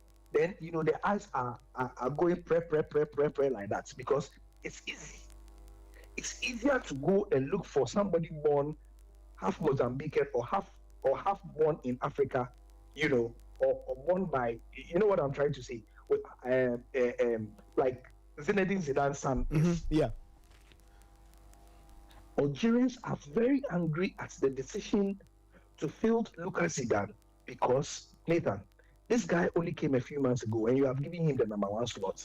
Meanwhile, Algeria has some very decent keepers playing in the CAF Champions League, playing in the CAF Confederations Cup. You bypass all of them and go and take Lucas Zidane. Guess what? Lucas Zidane is not that good. He's only decent. So that is what is happening to the Ghanas, Nigerians, Algerians, and others as well. To answer your question directly, Petkovic is facing the firing squad because people feel like he is not doing the job a coach of an African national team should be doing, or indeed any serious national team should be doing. What is your job? Is your job only to be going around Europe handpicking the best talents? Your job also is to go to Ghana Premier League matches or African Premier League matches, Division 1 matches, Division 2 matches. We should see a national team that is a fine blend of diaspora-based players and players born in the country. And guess what? For all Walid Regragui's failings, the Moroccan national team is extremely representative of this phenomena. Shaibu can tell you this more. Have you seen Morocco's 20-something man squad over here? It is a mix of players who are born like Hakimi, born abroad, but still Moroccan. Yeah. There's a mix of players. Yes. Then there's Zaibari. You heard what the commentator said when he scored. Belgian-born, Dutch-based. No, he made a statement. It was very nice. There's that. And then there's a crop of players who are born in the Nemes, the Mamobis, the Comanches in the team. As I told you can take over and mention a few of them. Okay, so yesterday we were having a conversation about Hamza Igaman. And then there's also the case of El Kabi. El Kabi is also a local guy, and they actually respect him for that. Bono, to an extent, is also seen as a local guy, although they moved out of the country. And then Sofiane Rahimi, they have all passed through the system. So yes, they have decent local boys. So about five players that Morocco have not unleashed. So like they have not unleashed because they are so stacked. Have not been introduced in this AFCON. But you see, there is a conscious effort to ensure that the Moroccan Premier League, the Botola, which is very good, and Moroccan teams that are doing well in the African Champions League and Confederations Cup, and the players that are being that went to the Under-20 World Cup and are from the streets of Morocco, and people know them in the Moroccan communities, are being represented in this AFCON. You see, too many African teams, including our Ghana, are lazy. The FA presidents are not doing the people of Ghana in Ghana a favor. You understand? Because everybody listening to this program knows people in their communities or has a cousin who is doing very well and is playing very well. But that cousin or nephew of theirs wants to go to Europe because the way Ghana is right now, Charlie, so one call Europe, I am frail. Even if you are doing well in the Ghana Premier League, everybody knows that if you don't sit in a plane and go outside, it has become a norm. That if you the moment you sit in a plane and go outside, hey, then you are ready to be selected into the national teams. That is what Petkovic is facing in Algeria. And if he doesn't take care, he might not even go to the World Cup with Algeria because of these factors. Will I be surprised? Not at all. Michael, I give you the final word. I'm sure we'll pick up the conversation tomorrow. The other game, we saw Senegal and Mali, and I remember when we were previewing this, you were talking about Tom Saintfiet and what he has to do to guide this Malian team.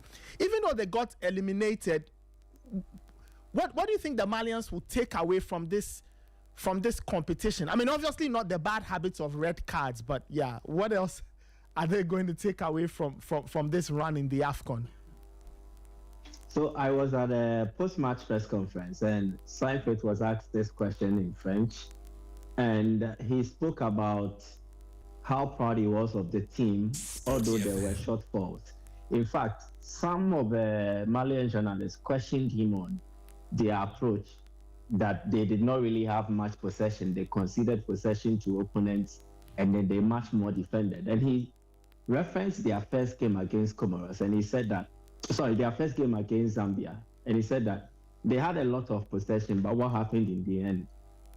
So it does not really matter. It's about the Malian team maturing and then taking their chances when it does matter. And then he referenced against the Tunisia game.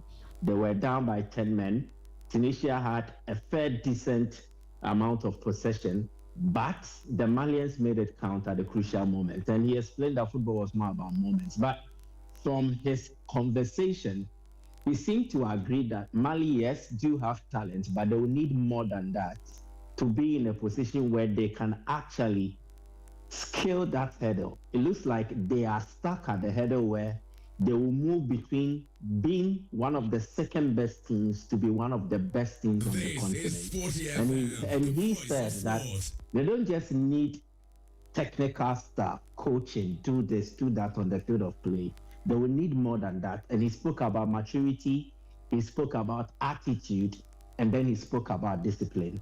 Discipline not to encompass that the red cards they had meant they were ill-disciplined, but he spoke about discipline in the sense that if this is what we need to do, we strictly go by it and we try not to let emotions get the best of us. And these were his conversations. I think generally, if you look at Seinfeld and then the stage he is now, I think he's the best manager for the Malians, judging by what he has to do and where they expect to get to. He seems to understand them more. Ordinarily, any manager will come to the press conference and lambast his captain, Yves Bissouma, for the 2 yellow cards he got in the game against Senegal. The first yellow card was very unnecessary. It was a hand in the face incident involving himself and then Sadio Mane, and then the second yellow card as well. He did not really conduct himself as a leader.